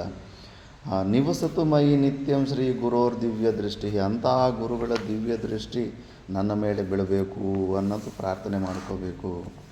ಮತ್ತು ನಾ ಗುರೋರಧಿಕಂ ನ ಗುರೋರಧಿಕಂ ನ ಗುರೋರಧಿಕಂ ನ ಗುರೋರಧಿಕಂ ಶಿವಶಾಸನತಃ ಶಿವಶಾಸನತಃ ಶಿವಶಾಸನತಃ ಶಿವಶಾಸನತಃ ಅಂತ ಸಾಕ್ಷಾತ್ ಶಿವನೇ ಹೇಳ್ತಾ ಇದ್ದಾನೆ. ಇದು ಶಿವನ ಶಾಸನವಾಗಿದೆ. ಗುರುದೇವರಿಗಿಂತ ಹೆಚ್ಚು ಯಾರೂ ಇಲ್ಲವೇ ಇಲ್ಲ. ಗುರುದೇವ್ರನ್ನ 4 ಸತಿ ರಿಪೀಟ್ ಮಾಡಿದ್ದಾರೆ ಅಂದರೆ ಮತ್ತೆ ನೀನು ಅನ್ಯಥಾ ಬುದ್ಧಿ, ಎಲ್ಲೂ ಮಹತ್ವ ಬುದ್ಧಿ ಇಟ್ಟುಕೊಳ್ಳೇಬೇಡ ನೀನು. ಗುರುದೇವರು ಮೂರ್ತಿಯಲ್ಲೇ ಹೆಚ್ಚು ಮಹತ್ವ ಬುದ್ಧಿ ಇಟ್ಟುಕೋ. ಇದು ಶಿವಶಾಸನತಃ ಅಂದ್ಬಿಟ್ಟು ಸರಿ. ಮತ್ತು ನೀನು ವಿಷ್ಣುವಿನ ಭಕ್ತ ಆದ್ರೆಗ ಅದನ್ನು ಕೇಳು. ಇದಮೇವ ಶಿವಂ ಇದಮೇವ ಶಿವಂ ಇದಮೇವ ಶಿವಂ ಇದಮೇವ ಶಿವಂ ಹರಿಶಾಸನತೋ ಹರಿಶಾಸನತೋ ಹರಿಶಾಸನತೋ ಹರಿಶಾಸನತಃ ಅಂತ ವಿಷ್ಣುವಿನ ಆಜ್ಞೆಯೂ ಇದೇ ಆಗಿದೆ. ಇದಕ್ಕೆ ಗುರುದೇವರಿಗಿಂತ ದೊಡ್ಡ ತತ್ವ ಈ ಪ್ರಪಂಚದಲ್ಲಿ, ದೊಡ್ಡ ವಸ್ತು, ನೀನು ಪೂಜೆ ಮಾಡಬೇಕಾಗಿರೋ ದೇವರುಗಳಲ್ಲಾಗಲಿ ಯಾರೇ ಆಗಲಿ ಇದಕ್ಕಿಂತ ದೊಡ್ಡ ಪದವಿ ಆಗಲಿ ದೊಡ್ಡ ಪೋಸ್ಟ್ ಆಗಲಿ ಮಹತ್ವವಾದದ್ದು ಇನ್ನೊಂದಿಲ್ಲ. ಇಲ್ಲ ನಾನು ಬ್ರಹ್ಮದೇವರು ಭಕ್ತನಂತೀಯ ಅದನ್ನು ಹೇಳ್ತೀವಿ. ವಿದಿತಂ ವಿದಿತಂ ವಿದಿತಂ ವಿದಿತಂ ವಿಜನಂ ವಿಜನಂ ವಿಜನಂ ವಿಜನಂ ವಿಧಿಶಾಸನತೋ ವಿಧಿಶಾಸನತೋ ವಿಧಿಶಾಸನತೋ ವಿಧಿಶಾಸನತಃ ಅಂತ ಆ ಬ್ರಹ್ಮದೇವರ ಆಜ್ಞೆಯಿಂದ ಕೂಡ ಅವರು ಕೂಡ ಇದನ್ನು ಹೇಳ್ತಾ ಇದ್ದಾರೆ. ಗುರುದೇವರಿಗಿಂತ ದೊಡ್ಡದಾದಂಥದ್ದು ಈ ಪ್ರಪಂಚದಲ್ಲಿ ಏನೂ ಇಲ್ಲ ಅಂತ. ಕಬೀರ್ ದಾಸೆ ಅಂತಾನೆ, ಗುರು ಗೋವಿಂದ ಇಬ್ಬರಲ್ಲಿ ಬಂದಾಗ ಫಸ್ಟು ನಮಸ್ಕಾರ ಯಾರಿಗೆ ಮಾಡ್ತೀವಿ ಅಂದರೆ ನಾನು ಗುರುವಿಗೆ ಮಾಡ್ತೀನಿ. ಯಾಕಂದರೆ ಆ ಗೋವಿಂದ ಹೇಗಿದ್ದಾನೆ ಅನ್ನೋದು ತಿಳಿಸ್ಕೊಟ್ಟಿದ್ದೆ ನಮ್ಮ ಗುರು, ಆದ್ದರಿಂದ ನಾನು ಗುರುಗೆ ನಮಸ್ಕಾರ ಮಾಡ್ತೀನಿ ಅಂತ. ಏವಂ ವಿಧಿ ಗುರು ಧ್ಯಾತ್ವಾ ಜ್ಞಾನಮುತ್ಪಾದಯತೆ ಸ್ವಯಂ ತದಾ ಗುರುಪದೇಶೇನ ಮುಕ್ತೋ ಅಹಮಿತಿ ಭಾವಯೇತ್. ಈ ಥರ ಗುರುಗಳ ಮೇಲೆ ಧ್ಯಾನ ಮಾಡಿಕೊಂಡ್ರೆ ಅವನಿಗೆ ಜ್ಞಾನವು ಆ ಗುರು ಉಪದೇಶದಿಂದ ಸಿಗುತ್ತೆ. ಅವನಿಗೆ ಆ ಗುರುಗಳು ಉಪದೇಶ ಮಾಡಿದ ತಕ್ಷಣವೇ ನಾನು ಮುಕ್ತಃ ಅಂತ ಅಲ್ಲಿಂದನೇ ಭಾವನೆ ಮಾಡ್ಕೋಬೇಕು. ಆಯಿತು, ನನಗಿನ್ನೇನು ಗುರು ಉಪದೇಶ ಸಿಕ್ಕಿಬಿಟ್ಟಿದ್ದೆ, ಇನ್ನೇನು ಮೋಕ್ಷ ಸಿಕ್ಕದಂಗೆ ಅಂದ್ಬಿಟ್ಟು, ಇನ್ನು ಟಿಕೆಟ್ ಕನ್ಫರ್ಮ್ ಆದಂಗೆ ಅಂದ್ಬಿಟ್ಟು ಆ ಭಾವನೆಯಲ್ಲಿ ಬಂದುಬಿಡ್ಬೇಕಷ್ಟೇ. ಅದು ನಿಜ. ಅದು ಗುರು ಪರಂಪರೆಯಲ್ಲಿ ಜೋಡಣೆ ಆದಮೇಲೆ ಸ್ವಲ್ಪ ಲೇಟ್ ಹಂಗೆ ಹಿಂಗೆ ಅದಂದರೆ ನೀನು ಶಾಸ್ತ್ರ ನಿಷಿದ್ಧ ಕರ್ಮಗಳು ಮಾಡಲಿಲ್ಲ ಅಂದರೆ ಲೇಟ್ ಆಗ್ಬೋದು ಅಷ್ಟೇ ಹೊರತು ಕಂಪಲ್ಸರಿ ಅಂತೂ ಆ ಮೋಕ್ಷದ ಮಾರ್ಗದ ಕಡೆ ಹೋಗ್ತಾರೆ ಅವರು. ಅಷ್ಟು ಪವರ್ಫುಲ್ ಇರುತ್ತೆ ಪರಂಪರೆಯಿಂದ ವಿಧಿವತ್ತಾಗಿ ದೀಕ್ಷೆ ತಗೊಂಡ್ರೆ. ಗುರುಪದಿಷ್ಟ ಮಾರ್ಗೇನ ಮನಃಶುದ್ಧಿ ತು ಕಾರಯೇತ್ ಅನಿತ್ಯಂ ಖಂಡಯೇತ್ ಸರ್ವಂ ಯತ್ ಕಿಂಚಿತ್ ಆತ್ಮ ಗೋಚರಂ. ಗುರುಗಳ ಉಪದೇಶ ಮಾರ್ಗದ ಏನು ಉಪದೇಶ ಮಾಡಿರ್ತಾರೋ ಅದೇ ರೀತಿಯಲ್ಲಿ ಅಂತಃಕರಣ ಶುದ್ಧಿಯನ್ನು ನೀನು ಪಡಿ. ಮನಃಶುದ್ಧಿಂತು ಕಾರಯೇತ್. ಮತ್ತು ಅನಿತ್ಯಂ ಖಂಡಯೇತ್ ಸರ್ವಂ. ಅನಿತ್ಯವಾದಂಥ ವಸ್ತುವನ್ನು ಎಲ್ಲ ಖಂಡನೆ ಮಾಡ್ತಾಯಿರು. ಅದರ ಮೇಲೆ ಮಹತ್ವ ಬುದ್ಧಿ ಬರ್ತಾನೆ ಇರುತ್ತೆ. ಏನನ್ನು ಇಟ್ಕೊಳ್ಳೋಕೆ ಹೋಗಬೇಡ. ಆ ಸಣ್ಣ ಪಕ್ಷಿದು ಒಂದಷ್ಟು ಮಾಂಸದ ಉಂಡೆ ಎತ್ಕೊಂಡು ಹೋಗ್ತಾಯಿದ್ರೆ ಹಿಂದ್ಗಡೆಯಿಂದ ಹದ್ದುಗಳು ಬಂದು ಫುಲ್ ಅಟ್ಯಾಕ್ ಮಾಡಿಬಿಡ್ತಾ ಇರ್ತವೆ. ಮತ್ತೆ ಅದು ಗೊತ್ತಿಲ್ಲದೆ ಸುಸ್ತಾಗ ಮಾಂಸದ ಉಂಡೆ ಕೆಳಗಡೆ ಬಿಸಾಕ್ಬಿಟ್ರೆ ಅವೆಲ್ಲ ಮಾಂಸದ ಉಂಡೆ ಸಲುವಾಗಿ ಕೆಳಗಡೆ ಒದ್ದಾಡ್ತಾ ಇರ್ತವೆ, ಇದು ಸೈಡಿಗೆ ನಿಂತ್ಕೊಂಡು ಹಬ್ಬ ಇಷ್ಟೊಂದು ಮಾಂಸದ ಉಂಡೆಯನ್ನು ಇಟ್ಕೊಂಡಿದ್ದಕ್ಕೆ ನನ್ನ ಪ್ರಾಣಕ್ಕೆ ಬಂತಲ್ಲ ಅಂದ್ಬಿಟ್ಟು. ಮತ್ತು ಅರ್ಥಮನರ್ಥಂ ಭಾವಯ ನಿತ್ಯಂ, ಎಲ್ಲ ವಸ್ತು ಅನಿತ್ಯ ವಸ್ತುಗಳನ್ನು ನೀನು ಇಟ್ಕೊಂಡಿದ್ದೀಯ ಅಂದರೆ ತಪ್ಪದಿರ ನಿನಗೆ ಭಯ ಹೆದರಿಕೆ ಎಲ್ಲ ಇರ್ತವೆ. ಬಿಟ್ಟುಬಿಡು, ಅವೆಲ್ಲ ಬೇಕಾಗಿಲ್ಲ. ನೀನು ಬಿಟ್ಟರೆ ಬರುತ್ತೆ ಇದು. ತ್ಯಾಗೇನ ಏಕೆ ಅಮೃತತ್ವ ಮಾನುಷು, ಗಟ್ಟಿಗೆ ಇಟ್ಕೊಂಡ್ರೆ ಬರೋದ್ರಿಲ್ಲ ಈ ಶಾಂತಿ. ಬಿಡೋದ್ರಿಂದ ಬರ್ತಾ ಇರುತ್ತೆ ಎಲ್ಲ. ಆ ಅನಿತ್ಯವಾದಂಥ ಪದಾರ್ಥಗಳನ್ನು ಇಟ್ಕೊಂಡ್ರೆ ಯಾರು ಈ ಪ್ರಪಂಚದಲ್ಲೂ ಸುಮ್ಮನೆ ಬಿಡೋದಿಲ್ಲ, ನಿನ್ನ ಬೆನ್ನಿಂದ ಬೀಳ್ತಾ ಇರ್ತಾರೆ. ಅದನ್ನು ಅನಿತ್ಯ ಪದಾರ್ಥಗಳನ್ನು ಬಿಡೋದನ್ನು ಸ್ವಲ್ಪ ಸ್ವಲ್ಪ ಕಲಿ. ಬಿಟ್ಟರೆ ನಿನಗೆ ಆ ಮನಃಶಾಂತಿ, ಪೂರ್ಣವಾದಂಥ ಶಾಂತಿ ಸಿಗುತ್ತೆ. ಆದ್ದರಿಂದ ಅನಿತ್ಯಂ ಖಂಡಯೇತ್ ಸರ್ವಂ, ಎಲ್ಲ ಅನಿತ್ಯವಾದಂಥ ಪದಾರ್ಥಗಳು ಯಾವುದಕ್ಕೆ ಹುಟ್ಟಿದೆಯೋ, ಯಾವುದಕ್ಕೆ ಸಾವಿದೆಯೋ, ಎಕ್ಸ್ಪೈರಿ ಡೇಟ್ ಆಫ್ ಬರ್ತ್ ಇದೆಯೋ ಅಂಥದ್ದೆಲ್ಲವೂ ಅನಿತ್ಯವಾದಂಥ ವಸ್ತು. ಅದರದನ್ನು ಬೇಡವೇ ಬೇಡ, ನನಗೆ ಬೇಡ ಎಂಬುದೇ ಮೋಕ್ಷ, ಬೇಕು ಎನ್ನುವುದೇ ಬಂಧನ ಅಷ್ಟೇ. ಏನೂ ಬೇಕಾಗಿಲ್ಲ. ಇನ್ನು ಗುರುಗಳ ಹತ್ರ ಸೇರಿಕೊಂಡ ಮೇಲೆ ನಿನಗೆ ಗುರುಗಳು ಪೂರ್ಣವಾಗಿ ನಿನಗೆ ಅಭಯದಾನ ಕೊಟ್ಬಿಡ್ತಾರೆ. ನೀನು ಯಾವುದ್ರ ಬಗ್ಗೆ ಚಿಂತನೆ ಮಾಡಬೇಡ. ಅಂದರೆ ಈ ಶರೀರದ ಮೇಂಟೆನೆನ್ಸ್ ಬಗ್ಗೆ ನೀನು ಚಿಂತನೆ ಮಾಡ್ತಾ ಇರ್ತೀಯ. ಭಾರತ ದೇಶದಲ್ಲೇ ಮನೆ ಬಿಟ್ಟು 3 ಕೋಟಿ ಜನ ಹೀಗೆ ಮೋಕ್ಷ ಸಾಧನೆ ಮಾಡ್ಕೊತಾ ಇದ್ದಾರೆ. ಆ 3 ಕೋಟಿ ಜನ ಸಾಕ್ತಾ ಇರೋ ಪರಮಾತ್ಮ ಇನ್ನೂ ನಿನಗೆ ಏನು ಪ್ರೂಫ್ ಬೇಕು? ಇನ್ನು ಎಂಥ ಪ್ರೂಫ್ ಹುಡುಕ್ತಾ ಇದ್ದೆ ನೀನು? ಯೋಗಕ್ಷೇಮಂ ವಹಾಮ್ಯಹಂ ಅಂತ ಪರಮಾತ್ಮನು ನೋಡಿದ್ದಾನೆ. ಯಾವುದೇ ಇನ್ನು ಮನೆ ಬಿಟ್ಟು ನಮ್ಮದು ಓನ್ ಅನುಭವನೇ ಇದೆ. ಎಷ್ಟು 20 ವರ್ಷ ಆಗ್ತಾಯಿದೆ. 20 ವರ್ಷದಿಂದ ಎಷ್ಟು ಚೆನ್ನಾಗಿ ನೋಡ್ಕೊಂಡಿದೆ. ಇನ್ನು VIP ಟ್ರೀಟ್ಮೆಂಟಲ್ಲಿ ನೋಡ್ಕೊತಾ ಇದ್ದಾನೆ ಪರಮಾತ್ಮ. ಅಂಥ ಈ ಶರೀರದ ಸಂಗಾತ ಮೇಂಟೆನೆನ್ಸ್ ಬಗ್ಗೆ ಎಲ್ಲ ಟೆನ್ಷನ್ ತಗೊಂಡು ಅನಿತ್ಯದ ವಸ್ತುವನ್ನ ಇಟ್ಕೊಂಡು ಡಿಪೆಂಡ್ಮೆಂಟ್ ಇಟ್ಕೊಂಡು ಮುಖ್ಯವಾದಂಥ ಮೋಕ್ಷಕ್ಕೆ ದೂರ ಆಗಿಬಿಡ್ಬೇಡ. ಬಿಟ್ಟುಬಿಡು. ಅನಿತ್ಯ ವಸ್ತುಗಳನ್ನು ಇಟ್ಟುಕೊಳ್ಳೋದನ್ನು ಅಭ್ಯಾಸ ಬಿಟ್ಬಿಡು. ಅನಿತ್ಯಂ ಖಂಡಯೇತ್ ಸರ್ವಂ, ಎಲ್ಲ ಅನಿತ್ಯ ವಸ್ತುಗಳನ್ನು ಖಂಡನ ಮಾಡ್ತಾರೆ. ಕಿಂಚಿದ್ದು ಆತ್ಮಗೋಚರಂ, ಅಂದರೆ ನಿನಗೆ ಏನೇನು ದೃಶ್ಯ ಕೋಟಿ ಇಲ್ಲಿ ಬೀಳ್ತಾ ಇದೆಯೋ ಅದರ ಬಗ್ಗೆ ಬಿಟ್ಟುಬಿಡು. ಖಂಡನೆ ಮಾಡಿ ನನಗೆ ಅದರ ಅವಶ್ಯಕತೆ ಇಲ್ಲ ಅಂದ್ಬಿಟ್ಟು ಅದನ್ನು ಬಿಟ್ಬಿಡ್ತಾ ಇರಬೇಕು. ಬಿಟ್ಟರೆ ಮೋಕ್ಷ, ಇಟ್ಕೊಂಡ್ರೆ ಇಲ್ಲ. ಇಟ್ಕೊಂಡ್ರೆ ಎಲ್ಲ ಸಮಸ್ಯೆಗಳು ಬಂದುಬಿಡ್ತಾರೆ. ಬಿಟ್ಬಿಡ್ತಾ ಇರಬೇಕು. ಏನೆಲ್ಲ ಬೇಕು ಬಿಟ್ಬಿಡ್ತಾ ಇರಬೇಕು. ಎಂಥ ಸ್ವತಂತ್ರತೆ ಬೇಕು. ಅವಧೂತರ ಚರಿತ್ರೆಯನ್ನು ಓದಿ ಏನು ಅವ್ರದ್ದು ಒಂದು ಬ್ಯಾಂಕ್ ಅಕೌಂಟ್ ಇಲ್ಲ, ಫಿಕ್ಸ್ಡ್ ಡೆಪಾಸಿಟ್ ಇಲ್ಲ, ನಾಳೆ ನೆಕ್ಸ್ಟ್ ಹೊತ್ತಿನ ಊಟ ಎಲ್ಲಿ ಸಿಗುತ್ತಾ ಅದ್ರ ಬಗ್ಗೆ ಟೆನ್ಷನ್ ಇಲ್ಲ. ಹೆಂಗೆ ಚಕ್ರವರ್ತಿಗಳ ಥರ ಸುತ್ತಾಡ್ತಾ ಇರ್ತಾರೆ. ಅಂಥ ಸರ್ವತಂತ್ರ ಸ್ವತಂತ್ರ ಸ್ಥಿತಿ, ಆ ಧೈರ್ಯ, ಆ ಜ್ಞಾನ, ಆ ವೈರಾಗ್ಯ ಅದು ಬೇಕು. ಅದು ನಿಜವಾದ ಸಂಪತ್ತಿಗಳು. ಇಲ್ಲ ಅಂದರೆ ಈ ಹೊರಗಡೆಯಿಂದ ಎಷ್ಟು ಪ್ರೊಟೆಕ್ಷನ್ ಅಂತ ಮಾಡ್ಕೊತಾ ಇರ್ತೀವಿ. ಎಷ್ಟು ಪ್ರೊಟೆಕ್ಟ್ ಮಾಡ್ಕೊತಾ ಇದ್ರೆ ಇನ್ನೂ ಹೆಚ್ಚು ಹೆದರಿಕೆ, ಹೆಚ್ಚು ಇನ್ಸೆಕ್ಯೂರ್ ಫೀಲಿಂಗ್ಸ್ ಬರ್ತಾ ಇರುತ್ತೆ. ಅದಕ್ಕೆ ಅನಿತ್ಯ ವಸ್ತುಗಳನ್ನು ಇಟ್ಕೊಳ್ಳೋದನ್ನು ಅಭ್ಯಾಸ ಬಿಟ್ಬಿಡಬೇಕು. ಒಂದೊಂದೇ ಎಷ್ಟು ಸಾಧ್ಯ ಆಗ್ತಾ ಇರುತ್ತೋ ಎಲ್ಲ ಬಿಟ್ಕೊತ ಬರ್ತಾ ಇರಬೇಕು.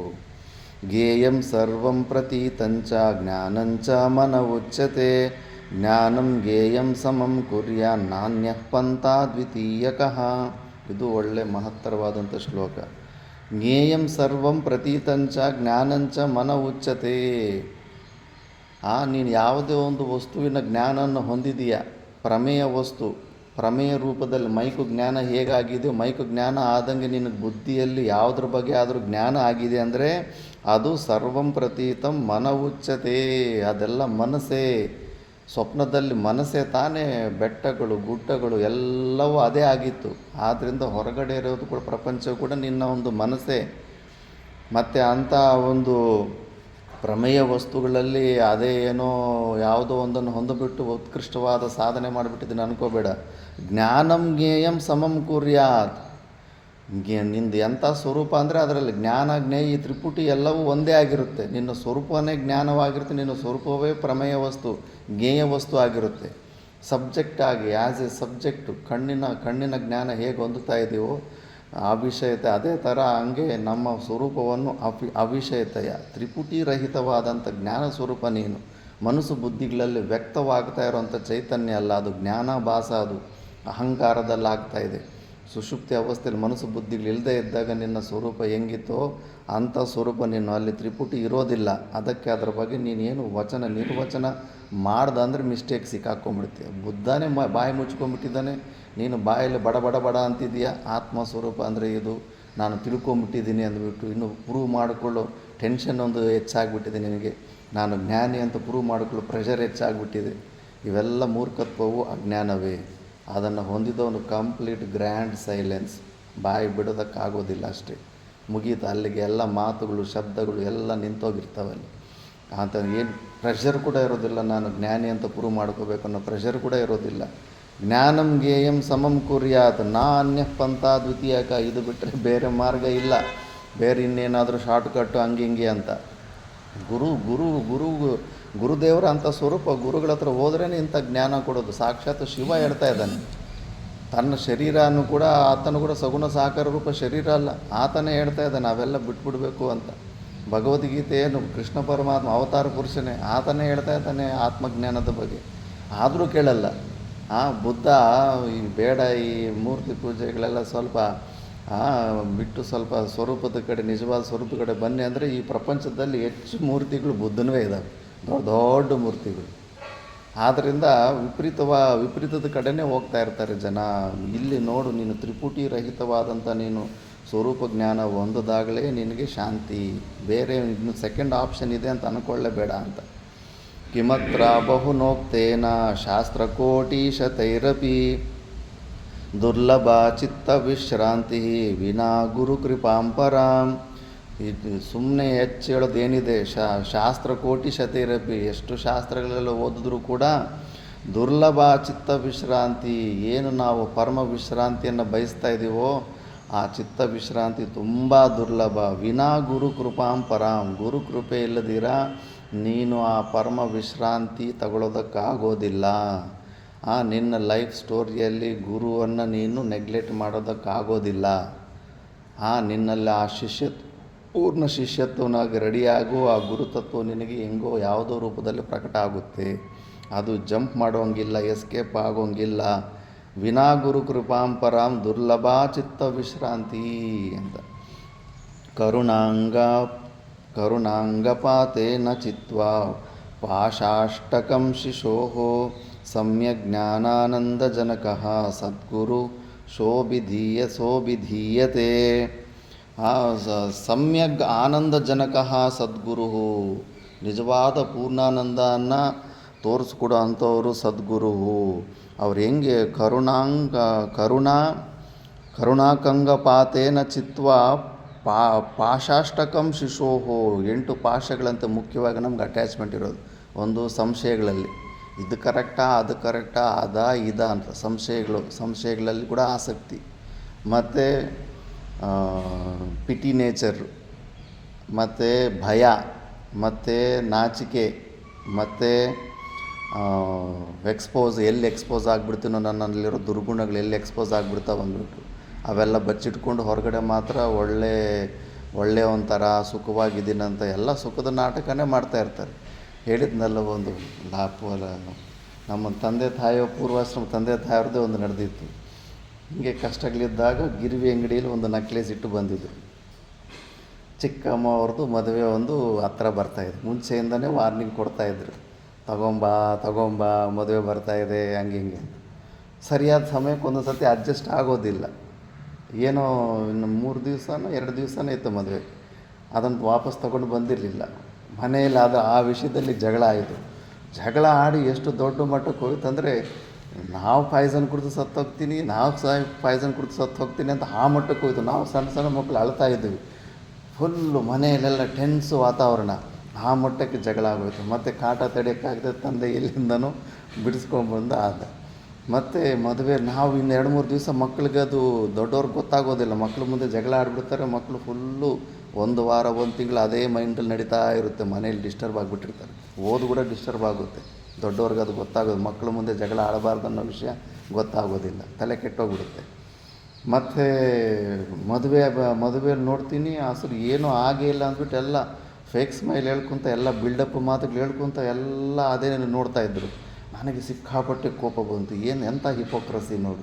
ಮನೆಯಲ್ಲಿ ನರಕ ಅನ್ನೋದು ಉತ್ಪತ್ತಿ ಮಾಡಿ, ಇಲ್ಲ ಅಸಲು ನಮಗೇನು ಕಷ್ಟಗಳೇ ಇಲ್ಲ ಅಂದ್ಬಿಟ್ಟು ಎಲ್ಲ ಬಿಲ್ಡಪ್ ಮಾತುಗಳು ಹೇಳ್ಕೊಂಡು ಬರೀ ಇದೇ ಆಯ್ತಲ್ಲ, ಸುಖದ ನಾಟಕನೇ ಆಯ್ತಲ್ಲ ಅಂದ್ಬಿಟ್ಟು ಆವತ್ತೇ ನಾನು ಅಂದ್ಕೊಂಡೆ, ನಾನು ಇಂಥ ಹಿಪೋಕ್ರೇಟ್ ಲೈಫು ನಡೆಸಬಾರ್ದು ಅಂದ್ಬಿಟ್ಟು. ಆನಂದವಾಗಿದ್ದರೆ ಆನಂದವಿರು, ದುಃಖವಾಗಿದ್ದರೆ ದುಃಖವಾಗಿರಬೇಕು. ಈ ನಾಟಕ ಏನು ಇನ್ನು ಮಂದಿಯನ್ನು ಮೋಸ ಮಾಡೋದು. ಆದ್ದರಿಂದ ಪ್ರಪಂಚ ಎಲ್ಲ ಕೂಡ ಅದೇ ಥರ ಒಳಗಡೆ ಇರೋ ವೀಕ್ನೆಸ್ಸನ್ನು ಎಲ್ಲಿ ಎಕ್ಸ್ಪೋಸ್ ಆಗದಿರ ಅದನ್ನು ಕಾಪಾಡ್ಕೊತಾ ಇರ್ತಾರೆ ನಾಟಕ ಮಾಡಿಕೊಂಡು. ಮತ್ತು ಸೊಸೈಟಿಯಲ್ಲಿ ಯಾವುದೋ ಒಂದು ಪದವಿಯಲ್ಲಿ ಒಂದು ಪೊಸಿಷನ್ ಇರುತ್ತೆ, ಆ ಪೊಸಿಷನ್ನಿಂದ ಕೆಳಗಡೆ ಬರೋದಂದರೆ ದೊಡ್ಡ ಪ್ರಾಣ ಸಂಕಟ ಇದ್ದಂಗೆ ಇರುತ್ತೆ. ಅವರು ಬಿಲ್ ಗೇಟ್ಸನ್ನು ಕೇಳ್ತಾರೆ, ನೀನು ದೊಡ್ಡ ಶ್ರೀಮಂತ ನೀನೇ ಅಲ್ಲ, ತುಂಬ ಲೈಫು ತುಂಬ ಆನಂದವಾಗಿರುತ್ತಲ್ಲ ಅಂದರೆ, ಇಲ್ಲ ವರ್ಸ್ಟ್ ಲೈಫ್ ನನ್ನದೇ ಅನ್ನಿಸ್ತಾ ಇದೆ, ಇನ್ನೊಂದು ಸತಿ ಜನ್ಮ ಇದ್ದರೆ ನಾನು ಫುಲ್ಲು ಪೂರ್ ಪರ್ಸನ್ನಾಗಿ ಹುಟ್ಟಬೇಕು ಅನ್ನಿಸ್ತಾ ಇದ್ದೀನಿ ಅಂತ. ಅದೇನು ಎಲ್ಲರೂ ನಿಮ್ಮ ಕಡೆ ನೋಡ್ತಾ ಇದ್ದಾರೆ, ನೀವು ಈ ಥರ ಅಂತೀರಿ. ಏನಂದರೆ ಅದಕ್ಕೆ ಟೆನ್ಷನ್ ಆಗಿಬಿಟ್ಟಿದೆ ಅಂತೆ. ಆ ನಂಬರ್ 1 ಪೊಸಿಷನ್ಗೆ ನಾನು ಬರಲೇಬಾರ್ದಾಗಿತ್ತು, ಆ ಪೊಸಿಷನ್ ಎಲ್ಲಿ ನಂಬರ್ 2ಗೋ ನಂಬರ್ 3ಗೋ ಹೋಗುತ್ತಂತ ವಿಪರೀತವಾಗಿ ಟೆನ್ಷನ್ ಹೆಚ್ಚಾಗಿ ನನ್ನ ನಿದ್ದೆ ಕೂಡ ಸರಿಯಾಗಿ ಬರ್ತಾಯಿಲ್ಲ ಅಂತ. ಹಂಗಾಗ್ಬಿಡುತ್ತೆ, ಮಾಯೆ ಹಂಗೆ ಜಾಲದಲ್ಲಿ ಬಿಸಾಕ್ಬಿಡುತ್ತೆ. ಮತ್ತು ಒಂದು ಪೊಸಿಷನ್ ಕೆಳಗಡೆ ಬಂದರೂ ಕೂಡ ಅವ್ರಿಗೆ ಪ್ರಾಣ ಸಂಕಟ ಆಗಿಬಿಡುತ್ತೆ. ಅದಕ್ಕೆ ಬೇಡ, ಇದು full restless, I am feeling restlessness ಅಂದ್ಬಿಡ್ತಾನೆ. ನನಗೆ ರೆಸ್ಟೇ ಸಿಗ್ತಾರೆ, ರೆಸ್ಟ್ಲೆಸ್ನೆಸ್ಸಿಗೆ ಸಿಕ್ಕಾಕೊಂಡ್ಬಿಟ್ಟಿದ್ದೀನಿ ಅಂದ್ಬಿಟ್ಟು. ಆದ್ದರಿಂದ ಅದರಲ್ಲಿ ಅಟ್ಯಾಚ್ಮೆಂಟ್ ಇರುತ್ತೆ, ಪದವಿಯನ್ನು ಕಾಪಾಡ್ಕೊಂಡಿರ್ಬೇಕಂತ. ಮತ್ತು ಒಳ್ಳೆ ಶುಕ್ಲ ಪುಣ್ಯ ಕೃಷ್ಣ ಪುಣ್ಯ ಅಂತ, ಕೃಷ್ಣ ಪುಣ್ಯ ಮಾಡಿರ್ತಾರೆ. ಕೃಷ್ಣ ಪುಣ್ಯದಿಂದ ಕೂಡ ಕೆಲವರು ಜೀವನದಲ್ಲಿ ಮಿಕ್ಕಿದವ್ರ ಜೀವನದಕ್ಕಿಂತ ಕಷ್ಟಗಳು ಕಡಿಮೆ ಇದ್ದು ಸ್ವಲ್ಪ ದುಡ್ಡು ಅದೆಲ್ಲ ಹೆಚ್ಚು ಬಂದುಬಿಡ್ತಾ ಇರುತ್ತೆ. ಅವ್ರಿಗೆ ವೈರಾಗ್ಯ ಬರಲ್ಲ, ನೀನು ಎಷ್ಟು ಹೇಳಿದ್ರೂ ಕೂಡ ತಲೆ ಕೆಡಿಸ್ಕೊಂಡ್ಬಿಡ್ತಾರೆ. ಅಂಥವ್ರ ಮುಂದೆ ಇವೆಲ್ಲ ವೈರಾಗ್ಯದ ಮಾತು ಹೇಳೋಕ್ಕೆ ಹೋಗಬಾರ್ದು. ಅಂಥದ್ದೊಂದು ಒಳ್ಳೆ ಲೈಫ್, ಕಂಫರ್ಟಬಲ್ ಲೈಫ್ ಮೇಲೆ ಅಲ್ಲೇ ಅಟ್ಯಾಚ್ಮೆಂಟ್ ಇರುತ್ತೆ. ಮತ್ತು ಸಂಪತ್ತಿನ ಮೇಲೆ ವಿಪರೀತವಾಗಿ ಅಟ್ಯಾಚ್ಮೆಂಟ್ ಇರುತ್ತೆ. ಅದಕ್ಕೆ ಈ ಸನ್ಯಾಸ ನಿಯಮಗಳು, ಬ್ರಹ್ಮಚರ್ಯ ನಿಯಮ ಎಲ್ಲ ಬಿಡಿಸಿ ಹೊರಗಡೆ ಕರ್ಕೊಂಬರ್ತಾರೆ. ಯಾಕಂದರೆ ಇವುಗಳನ್ನೆಲ್ಲ ನಂಬ್ಕೊಂಡ್ರೆ ನೀನಿನ್ನು ಜೀವಭಾವವನ್ನು ಪುಷ್ಟಿ ಮಾಡ್ಕೊತಾ ಇರ್ತೀಯ. ಹೊರಗಡೆ ಮಮಭಾವನೇ ಹೋಗಲಿಲ್ಲ ಅಂದರೆ ಇನ್ನು ಶರೀರದ ಮೇಲೆ ಇರೋ ಅಹಂಭಾವ ಹೆಂಗೆ ಹೋಗುತ್ತೆ, ವೇಸ್ಟ್ ಆಗಿಬಿಡುತ್ತೆ ಅಂದ್ಬಿಟ್ಟು ಫಸ್ಟ್ ಇವನ್ನು ಬಿಡಿಸ್ತಾರೆ. ಎಲ್ಲ ಬಿಡಿಸೋ ಕೆಲಸನೇ ಮಾಡ್ತಾಯಿರ್ತಾರೆ. ಲಾಸ್ಟಿಗೆ ಶರೀರದ ಮೇಲೆ ಇರೋ ತಾದಾತ್ಮ್ಯ ಅಹಂಕಾರದ ಜೊತೆ ಫುಟ್ಬಾಲ್ ಆಡಿಬಿಟ್ಟು ಅದನ್ನು ಕಿತ್ತಿ ಪಕ್ಕಕ್ಕೆ ಇಟ್ಬಿಡ್ತಾರೆ. ಆದ್ದರಿಂದ ಅಂಥ ಗುರುದೇವರು, ಅಂಥ ಸದ್ಗುರುಂ ಸಹ ಅಭಿಧೀಯತೆ, ಅಂಥ ಗುರುಗಳಿಗೆ ನಾನು ನಮಸ್ಕಾರ ಮಾಡ್ತೀನಿ ಅಂಥ ಗುರುಗಳನ್ನು ನೆನೆಸ್ಕೊತಾ ಇರಬೇಕು. ಏವಂ ಶ್ರುತ್ವಾ ಮಹಾದೇವಿ ಗುರುನಿಂದಾಂ ಕರೋತಿ ಯಃ ಸಯಾತಿ ನರಕಾನ್ ಘೋರಾನ್ ಯಾವಚ್ಚಂದ್ರ ದಿವಾಕರೋ. ಈ ಥರ ಗುರುದೇವಳ ಬಗ್ಗೆ ತಿಳ್ಕೊಂಡು ದೇವಿ, ಗುರುನಿಂದ ಯಾರು ಮಾಡ್ತಾರೋ ಅವರು ಸಯಾತಿ ನರಕಾನ್ ಘೋರಾನ್ ಯಾವಚ್ಚಂದ್ರ ದಿವಾಕರೋ, ಸೂರ್ಯಚಂದ್ರ ಇರೋ ತನಕ ನರಕದಲ್ಲೇ ಇರ್ತಾರಂತೆ. ಸೂರ್ಯಚಂದ್ರ ಯಾವಾಗಲೂ ಇರ್ತಾರೆ, ಅಂದರೆ ಒಂದು ಪೂರ್ತಿ ಕಲ್ಪಾಂತದಲ್ಲಿ ಪ್ರಳಯ ಆದಾಗಲೇ ಅವ್ರು ಇಲ್ದಿರೋ ಇರೋವಂಥ ಇರುತ್ತೆ. ಅಷ್ಟು ಲಾಂಗ್ ಸಮಯ ಅವರು ನರಕದಲ್ಲಿರಬೇಕಾಗುತ್ತೆ. ಅದಕ್ಕೆ ತುಂಬ ಹುಷಾರಾಗಿರಬೇಕು. ಥಾಟ್ ಸೀಕ್ವೆನ್ಸಲ್ಲಾಗಲಿ ಯಾವತ್ತೇ ಆಗಲಿ ಗುರುಗಳ ಪ್ರತಿ ನೆಗೆಟಿವ್ ಥಾಟ್ ಬರಬಾರ್ದು. ಆ ಥರ ಏನಾದರೂ ಬಂದರೆ ಡೈರೆಕ್ಟಾಗಿ ಗುರುಗಳ ಹತ್ರನೂ ಹೋಗಿ ಹೇಳ್ಬಿಡಿ. ನಾನು ಹೋಗಿ ಹೇಳ್ಬಿಡ್ತಿದ್ದೆ, ನಿಮ್ಮ ಮೇಲೇನೋ ಕೋಪ ಬರ್ತಾಯಿದೆ ಗುರುಗಳೇ ಅಂತ. ನಗ್ತಿದ್ರು ಅವರು, ಇವನೊಬ್ಬನೇ ಹಿಂಗೆ ಎಕ್ಸ್ಪೋಸ್ ಮಾಡ್ತೇನೆ ಅಂದ್ಬಿಟ್ಟು. ಮತ್ತು ಕಾರಣ ಕೇಳ್ತಿದ್ರು, ಯಾಕೆ ಹೆಂಗಾಯ್ತು ಅಂತ ಕಾರಣ ಹೇಳ್ತಿದ್ರು. ಅದಕ್ಕೆ ಅವ್ರು ಸಮಾಧಾನ ಹೇಳ್ತಿದ್ರು, ಮತ್ತು ಅದು ತಣ್ಣಗಾಗ್ತಾಯಿತ್ತು. ಆ ಥರ ಏನಾದರೂ ಇದ್ರೆಗೂ ಗುರುಗಳ ಹತ್ರ ಹೋಗ್ಬಿಟ್ಟು ಡೀಲ್ ಮಾಡ್ಕೊಂಬಿಡು. ಗುರುಗಳೇ, ನಿಮ್ಮ ಮೇಲೆ ನಮಗೆ ಈ ಥರ ವೃತ್ತಿಗಳು ಬರ್ತಾಯಿದೆ, ಶಾಸ್ತ್ರ ಏನೋ ಇಷ್ಟು ಡೇಂಜರ್ ಹೇಳ್ತಾ ಇದೆ, ಮತ್ತು ಏನು ಇದರಲ್ಲಿ ಎಷ್ಟು ಸತ್ಯ, ಯಾಕೆ ಹಿಂಗೆ ಬರ್ತಾಯಿದೆ ಅಂತ ಅದನ್ನು ಅಲ್ಲೇ ಡಿಸ್ಕಷನ್ ಮಾಡಿಬಿಟ್ಟು ತೆಗೆದುಬಿಡಬೇಕು. ಸುಮ್ಮನೆ ಮೈಂಡಲ್ಲಿ ಅದನ್ನು ಕ್ಯಾರಿ ಔಟ್ ಮಾಡಿಕೊಂಡು ಶ್ರದ್ಧೆಯನ್ನು ಕಳ್ಕೊಂಡ್ಬಿಟ್ರೆ ನಿಮಗೆ ಲಾಸ್ ಆಗುತ್ತೆ ಅದು. ಮತ್ತು ಯಾವತ್ ಕಲ್ಪಾಂತಕೋ ದೇಹಸ್ತಾವದ್ದೇವಿ ಗುರುಂ ಸ್ಮರೇತ್ ಗುರುಲೋಪಾನ ಕರ್ತವ್ಯ ಸ್ವಚ್ಛಂದೋ ಯದಿ ವಾ ಭವೇತ್. ಯಾವತ್ ಕಲ್ಪಾಂತಕೋ, ಕಲ್ಪಾಂತ ತನಕ ದೇಹಸ್ತಾವದ್ದೇವಿ ಗುರುಂ ಸ್ಮರೇದು, ಗುರುದೇವರನ್ನ ಸ್ಮರಣೆ ಮಾಡ್ತಾ ಇರಬೇಕು. ಒಂದು ಜನ್ಮ ಆದಮೇಲೆ ಸ್ಮರಣೆ ಇರಲ್ವ ಅಂದರೆ ಕೆಲವರು ಯೋಗಿಗಳಿಗಿರುತ್ತೆ, ಗುರುಗಳು ಪೂರ್ವಜನ್ಮದ ಸ್ಮರಣೆಗಳೆಲ್ಲ ಇರುತ್ತೆ. ಅಂಥ ಒಂದು ಸ್ಥಿತಿಯಲ್ಲಿ ಇದ್ದರೂ ಕೂಡ ನೀನು ಗುರುದೇವರನ್ನು ಮರಿಬಾರ್ದು. ಗುರುಲೋಪಾನ ಕರ್ತವ್ಯ, ಗುರುಗಳು ಚಾಪ್ಟರ್ ನಿನ್ನಿಂದ ಮತ್ತೆ ಡಿಲೀಟ್ ಮಾಡಬಾರ್ದು. ಅದು ಸ್ವಚ್ಛಂದೋ ಯದಿವಾ ಭವೇತ್, ನೀನು ಸ್ವತಂತ್ರನಾಗ್ಬಿಟ್ಟಿದೆ, ನಿನಗೆ ರೆಕ್ಕೆಗಳು ಬಂದುಬಿಟ್ಟು ಅಂದ್ಬಿಟ್ಟು ಗುರುದೇವ್ರನ್ನ ನೆಗ್ಲೆಕ್ಟ್ ಮಾಡೋದಲ್ಲ. ಸರಿ, ಗುರು ಪೂರ್ಣಿಮೆಗೆ ಗುರುಗಳ ಹತ್ರ ಹೋಗಲಿಲ್ಲ ಅಂದರೆ ಒಂದು ದಿವಸ ಮುಂಚೆನೇ ಫೋನ್ ಮಾಡಿ ಆದರೂ ಅವರ ಆಶೀರ್ವಾದಗಳು ತಗೊಂಡು ಮತ್ತೆ ಇಲ್ಲೇ ಮಾಡ್ಕೋಬೇಕು ನೀನು. ಅದು ಮರಿಬೇಡ, ಶರೀರ ಇದ್ದಷ್ಟು ದಿವಸ ಅಷ್ಟು ಮಾಡ್ಬೋದು. ಈಗ ಟೆಕ್ನಾಲಜಿ ಇದೆ ಅಲ್ಲ, ಟೆಕ್ನಾಲಜಿಯಿಂದ ಅಷ್ಟು ನೀನು ನಮಸ್ಕಾರ ಮಾಡಿಕೊಂಡು ಗುರುಕೃಪೆಗೆ ಪಾತ್ರನಾಗಬೇಕು. ಮತ್ತು ಹುಂಕಾರೇಣ ಚ ವಕ್ತವ್ಯಂ ಪ್ರಾಗ್ಯಶಿಷ್ಯೈ ಕದಾಚನ ಗುರೋರಗ್ರೇಣ ವಕ್ತವ್ಯಂ ಅಸತ್ಯಂ ತು ಕದಾಚನ. ಹುಂಕಾರಂಚ ನಾ ವಕ್ತವ್ಯಂ. ಹಂಗಲ್ಲ, ಹಿಂಗೆ ಇವೆಲ್ಲ ವಾಟರ್ಸ್ತಾರಲ್ಲ ಎದುರು ಹೋದಂಗೆ. ಗುರುಗಳ ಮಾತಿಗೆ ಆ ಥರ ತಿರಸ್ಕಾರ ಮಾಡಬಾರ್ದು. ಬುದ್ಧಿವಂತರಾದ ಶಿಷ್ಯರು ಯಾವಾಗಲೂ ಅಷ್ಟೇ. ಗುರೋರಗ್ರೇಣ ವಕ್ತವ್ಯಂ ಅಸತ್ಯಂ. ಗುರುಗಳ ಮುಂದೆ ಸುಳ್ಳು ಹೇಳಲೇಬಾರ್ದು. ಏನು ಪ್ರಯೋಜನ ಇದೆ? ಗುರುಗಳು ಎಷ್ಟು ಆಪ್ತ ಮಿತ್ರ, ನಿನಗಿನ್ನೂ ಆತ್ಯಂತಿಕ ದುಃಖ ನಿವೃತ್ತಿ ಪರಮಾನಂದ ಪ್ರಾಪ್ತಿ ಕೊಡಿಸುವಂಥ ಗುರುಗಳು. ಅಲ್ಲಿ ನೀನು ಬಚ್ಚಿಟ್ಟುಕೊಂಡು ಅಲ್ಲಿ ಸುಳ್ಳು ಹೇಳಿದ್ರೆ ಈಗ ಏನು ಪ್ರಯೋಜನ ಇರುತ್ತೆ? ಹೊಟ್ಟೆ ನೋವು ಇದ್ದಾಗ ತಲೆನೋವು ಅಂದರೆ ಈಗ ಡಾಕ್ಟ್ರ್ ಮಾತ್ರ ಏನು ತಲೆನೋವು ಮಾತ್ರ ಕೊಡ್ತಾನೆ, ಹೊಟ್ಟೆ ನೋವು ಹೆಂಗೆ ವಾಸಿ ಆಗುತ್ತೆ? ಅದಕ್ಕೆ ಆರ್ಜವ ಅಂತೂ ಕಂಪಲ್ಸರಿ ಇರಬೇಕು. ಗುರುಗಳ ಹತ್ರ ಸುಳ್ಳು ಹೇಳಲೇಬಾರ್ದು. ನಮ್ಮ ಗುರುಗಳು ಗುರುಗಳು ರಾಮಾನಂದ ಸರಸ್ವತಿಯವರು ಸುಳ್ಳು ಹೇಳಿದ್ರೆ ಸಿಕ್ಕಾಪಟ್ಟೆ ಸಿಟ್ಟಾಗ್ತಿದ್ರಂತೆ. ಎಷ್ಟು ಒಳ್ಳೆ ಶಿಷ್ಯನೇ ಆಗಿರಲಿ, ಎಷ್ಟು ಓದೋನೇ ಆಗಿರಲಿ, ಸುಳ್ಳು ಹೇಳಿದಾನಂದರೆ ಸಿಕ್ಕಾಪಟ್ಟೆ ಸೀರಿಯಸ್ ಆಗಿಬಿಡ್ತದಂದರೆ. ಅಲ್ಲ ಕಣು, ಸತ್ಯ ವಸ್ತುವನ್ನು ಹೊಂದೋದಕ್ಕೂ ಬಂದು ಲೌಕಿಕದಲ್ಲಿ ಇನ್ನೂ ಅಸತ್ಯನ ಅದನ್ನು ಇಟ್ಕೊಂಡು ನೀನು ಕಾರ್ಯವನ್ನು ಮಾಡ್ಕೋಬೇಕಂತ ಇದೆಯಾ? ಹೇಗೆ ಸಿಗುತ್ತೆ ಆ ಸತ್ಯ ವಸ್ತು ಅಂದ್ಬಿಟ್ಟು ಒಪ್ಪುತ್ತಾನೆ ಇರಲಿಲ್ವಂತೆ. ದೊಡ್ಡ ಮಿಸ್ಟೇಕ್ ಅಂತ ಹೈಲೈಟ್ ಮಾಡ್ತಿದ್ರಂತೆ. ಅಭ್ಯಾಸನೇ ಬಿಟ್ಟುಬಿಡು ಅಂದ್ಬಿಟ್ಟು. ಮತ್ತು ಗುರುಂ ತ್ವಂಕೃತ್ಯ ಹುಂಕೃತ್ಯ ಗುರು ಸಾನ್ನಿಧ್ಯ ಭಾಷಣಃ ಅರಣ್ಯೇ ನಿರ್ಜಲೆ ದೇಶೆ ಸಂಭವೇದ್ ಬ್ರಹ್ಮ ರಾಕ್ಷಸಃ. ಈ ಶ್ಲೋಕ ನಲ್ಲಲ್ಲಿ ಪ್ರವಚನದಲ್ಲಿ ಹೇಳ್ತಿರ್ತಾರೆ. ಗುರುವನ್ನು ತ್ವಂಕೃತ್ಯ ಏಕವಚನದಲ್ಲಿ ನೀನು ತ್ವಮ್ಮು ಅಂತ ನೆಗ್ಲೆಕ್ಟ್ ಮಾಡಿ ಹುಂಕೃತ್ಯ ಅದು ವಾಟರ್ಸೋದು ಹಿಂಗೆಲ್ಲ ಇದು ಮಾಡಿದ್ರೆ, ಗುರು ಸಾನ್ನಿಧ್ಯ ಭಾಷಣ. ಗುರು ಹತ್ರ ಇದ್ದಾಗ ಹೆಚ್ಚು ಸೌಂಡಲ್ಲಿ ಮಾತಾಡಬಾರ್ದು. ಏನು ನಾರಾಯಣ ಚೈತನ್ಯ ಯಾರು ಹೇಳ್ತಾ ಇದ್ದಾರೆ? ಶಿವನು ಹೇಳ್ತಾ ಇದ್ದಾರೆ. ಗುರುಗಳು ಹತ್ರದಲ್ಲಿದ್ದಾಗ ಬಡ ಬಡ ಬಡ ಬಡ ಅಂತ ಜೋರಾಗಿ ಮಾತಾಡೋದು, ಕಿರ್ಸೋದು ಇಲ್ಲ. ಅದು ಶಾಸ್ತ್ರ ವಿರುದ್ಧ ಮತ್ತು ಪಾಪಕ್ಕೆ ಗುರಿ ಆಗಿಬಿಡ್ತಾರೆ. ಅದಕ್ಕೆ ಅದನ್ನು ಖಂಡನೆ ಮಾಡೋದು. ಇಲ್ಲಾಂದರೆ ಗುರುಗಳಿಗೇನು ದೊಡ್ಡ ಹುಲಿ ಥರ ಬಿಲ್ಡಪ್ ಕೊಡಬೇಕಂತ, ರಾಜರ ಥರ ಬಿಲ್ಡಪ್ ಕೊಡಬೇಕಂತ ಗುರುಗಳಿಗಿರೋದಿಲ್ಲ. ಇದು ಶಾಸ್ತ್ರದ ವಿರುದ್ಧ. ಅದು ಗುರು ಸಾನ್ನಿಧ್ಯ ಭಾಷಣ. ಮೆಲ್ಲಗೆ ಏನಾದರೂ ಅವಶ್ಯಕತೆ ಇತ್ತಂದರೆ ಒಳಗಡೆ ಕಿವಿಗಳಲ್ಲಿ ಗುಸುಗುಸ ಅಂತ ಮಾತಾಡ್ಕೋಬೇಕು. ಆ ಗುರುಗಳಲ್ಲಿರ್ತಾರೆ. ನಿಂದು ಯಾವುದೋ ಮೋದಿ ದೀದಿ ಅಂದ್ಕೊಂಡು ಮತ್ತೆ ಪುರಾಣಗಳು ಸ್ಟಾರ್ಟ್ ಮಾಡಿಕೊಂಡು ಗುರು ಲೆಕ್ಕನೇ ಇಲ್ಲ. ಅಡವಪ್ಪ ತಾತನ ಮುಂದೆ ಹೆದರ್ತಾ ಇದ್ದರಂತೆ. ಹೆಚ್ಚು ಎದುರುಗಡೆ ಕೂಡೋದಕ್ಕೆ ಹೆದರ್ತಾ ಇದ್ದರಂತೆ. ಯಾಕಂದ್ರೆ ಅವರು ಕಠಿಣ ವಾಕ್ಯಗಳಿಂದ ಬಾಯ್ದು ಬಿಡ್ತಾಯಿದ್ರು, ಅಟ್ಯಾಕ್ ಮಾಡಿಬಿಡ್ತಾಯಿದ್ರು. ಆ ಗುರುಗಳು ಶಾಂತವಾಗಿದ್ದಾರೆ, ತುಂಬ ಸತ್ವ ಪ್ರಧಾನವಾಗಿದೆ ಅಡ್ವಾಂಟೇಜ್ ತಗೊಂಡು ಸುಮ್ಮನೆ ಬಡ ಬಡ ಬಡ ಬಡ ಅಂತ ಮಾತಾಡೋದಲ್ಲ. ಸೌಂಡ್ ಬರಬಾರ್ದು. ಗುರುಗಳ ಸಾನ್ನಿಧ್ಯ ಇದ್ದಾಗ ಜೋರಾಗಿ ಮಾಡ್ತಾಯಿದ್ರೆ ಗುರುಗಳಂದರೆ ಲೆಕ್ಕ ಇಲ್ಲ ನಿಮಗೆ ಅಂತ. ಗುರುಗಳಂದರೆ ಭಯನೂ ಇಲ್ಲ, ಭಕ್ತಿನೂ ಇಲ್ಲ ಅಂತ ಅರ್ಥ. ಲೋ ವಾಯ್ಸಲ್ಲಿ ಮಾತಾಡ್ಕೊತಾ ಇರಬೇಕು. ಶಾಸ್ತ್ರ ಹೇಳ್ತಾ ಇದೆ, ಇದು ಪರ್ಸ್ನಲ್ ಅಲ್ಲ. ಇವೆಲ್ಲ ಹೇಳ್ಬೇಕಂದ್ರೆ ಗುರುಗಳಿಗೆ ದೊಡ್ಡ ಸಮಸ್ಯೆ. ಶಿಷ್ಯರು ಎಲ್ಲ ಪ್ರತಿಯೊಂದನ್ನು ಈಗೋಗಿ ತಗೊಂಡ್ಬಿಟ್ರೆ ಏನಪ್ಪ ಗುರುಗಳು ಸಿಕ್ಕಾಪಟ್ಟೆ ಗುರುಡಮ್ ಮಾಡ್ತಾವ್ರೆ, ಕಂಟ್ರೋಲ್ ಮಾಡ್ತಾವ್ರೆ ಅಂತ ಯಾಕೆ ಹೇಳ್ತಾರೆ? ಶಾಸ್ತ್ರದಲ್ಲಿ ಇರೋದ್ರಿಂದ ಹೇಳ್ತಾರೆ. ಹಂಗೆಲ್ಲ ಜೋರಾಗಿ ಕಿರ್ಚಬಾರ್ದು ಅಂದ್ಬಿಟ್ಟು. ಅರಣ್ಯ ಯಾವ ಥರ ಮಾಡಿದ್ರೆ ಏನಾಗುತ್ತೆ? ಕಾಡಿನಲ್ಲಿ ಅರಣ್ಯ ನಿರ್ಜಲೇ ದೇಶೆ. ಆ ಅರಣ್ಯದಲ್ಲಿ ನೀರಿಲ್ಲದೆ ಇರೋ ಅಂಥ ದೇಶದಲ್ಲಿ ಸಂಭವೇದ ಬ್ರಹ್ಮ ರಾಕ್ಷಸಃ. ಬ್ರಹ್ಮರಾಕ್ಷಸ ವೆರೈಟಿ ಇರುತ್ತೆ. ಕೆಲವೊಂದು ಪಿಶಾಚ ಯೋನಿ ಬಂದರೆ ಅದಕ್ಕೆ ಸೂದಿ ಥರ ಮೂತಿ ಇರುತ್ತಂತೆ. ಫುಲ್ಲು ದಾಹ ಆಗ್ತಾ ಇರುತ್ತೆ. ಆ ಸೂದಿ ಥರ ಮೂತಿಯಲ್ಲಿ ಏನೂ ಕುಡಿಯೋದಕ್ಕೆ ಆಗೋದಿಲ್ವಂತೆ.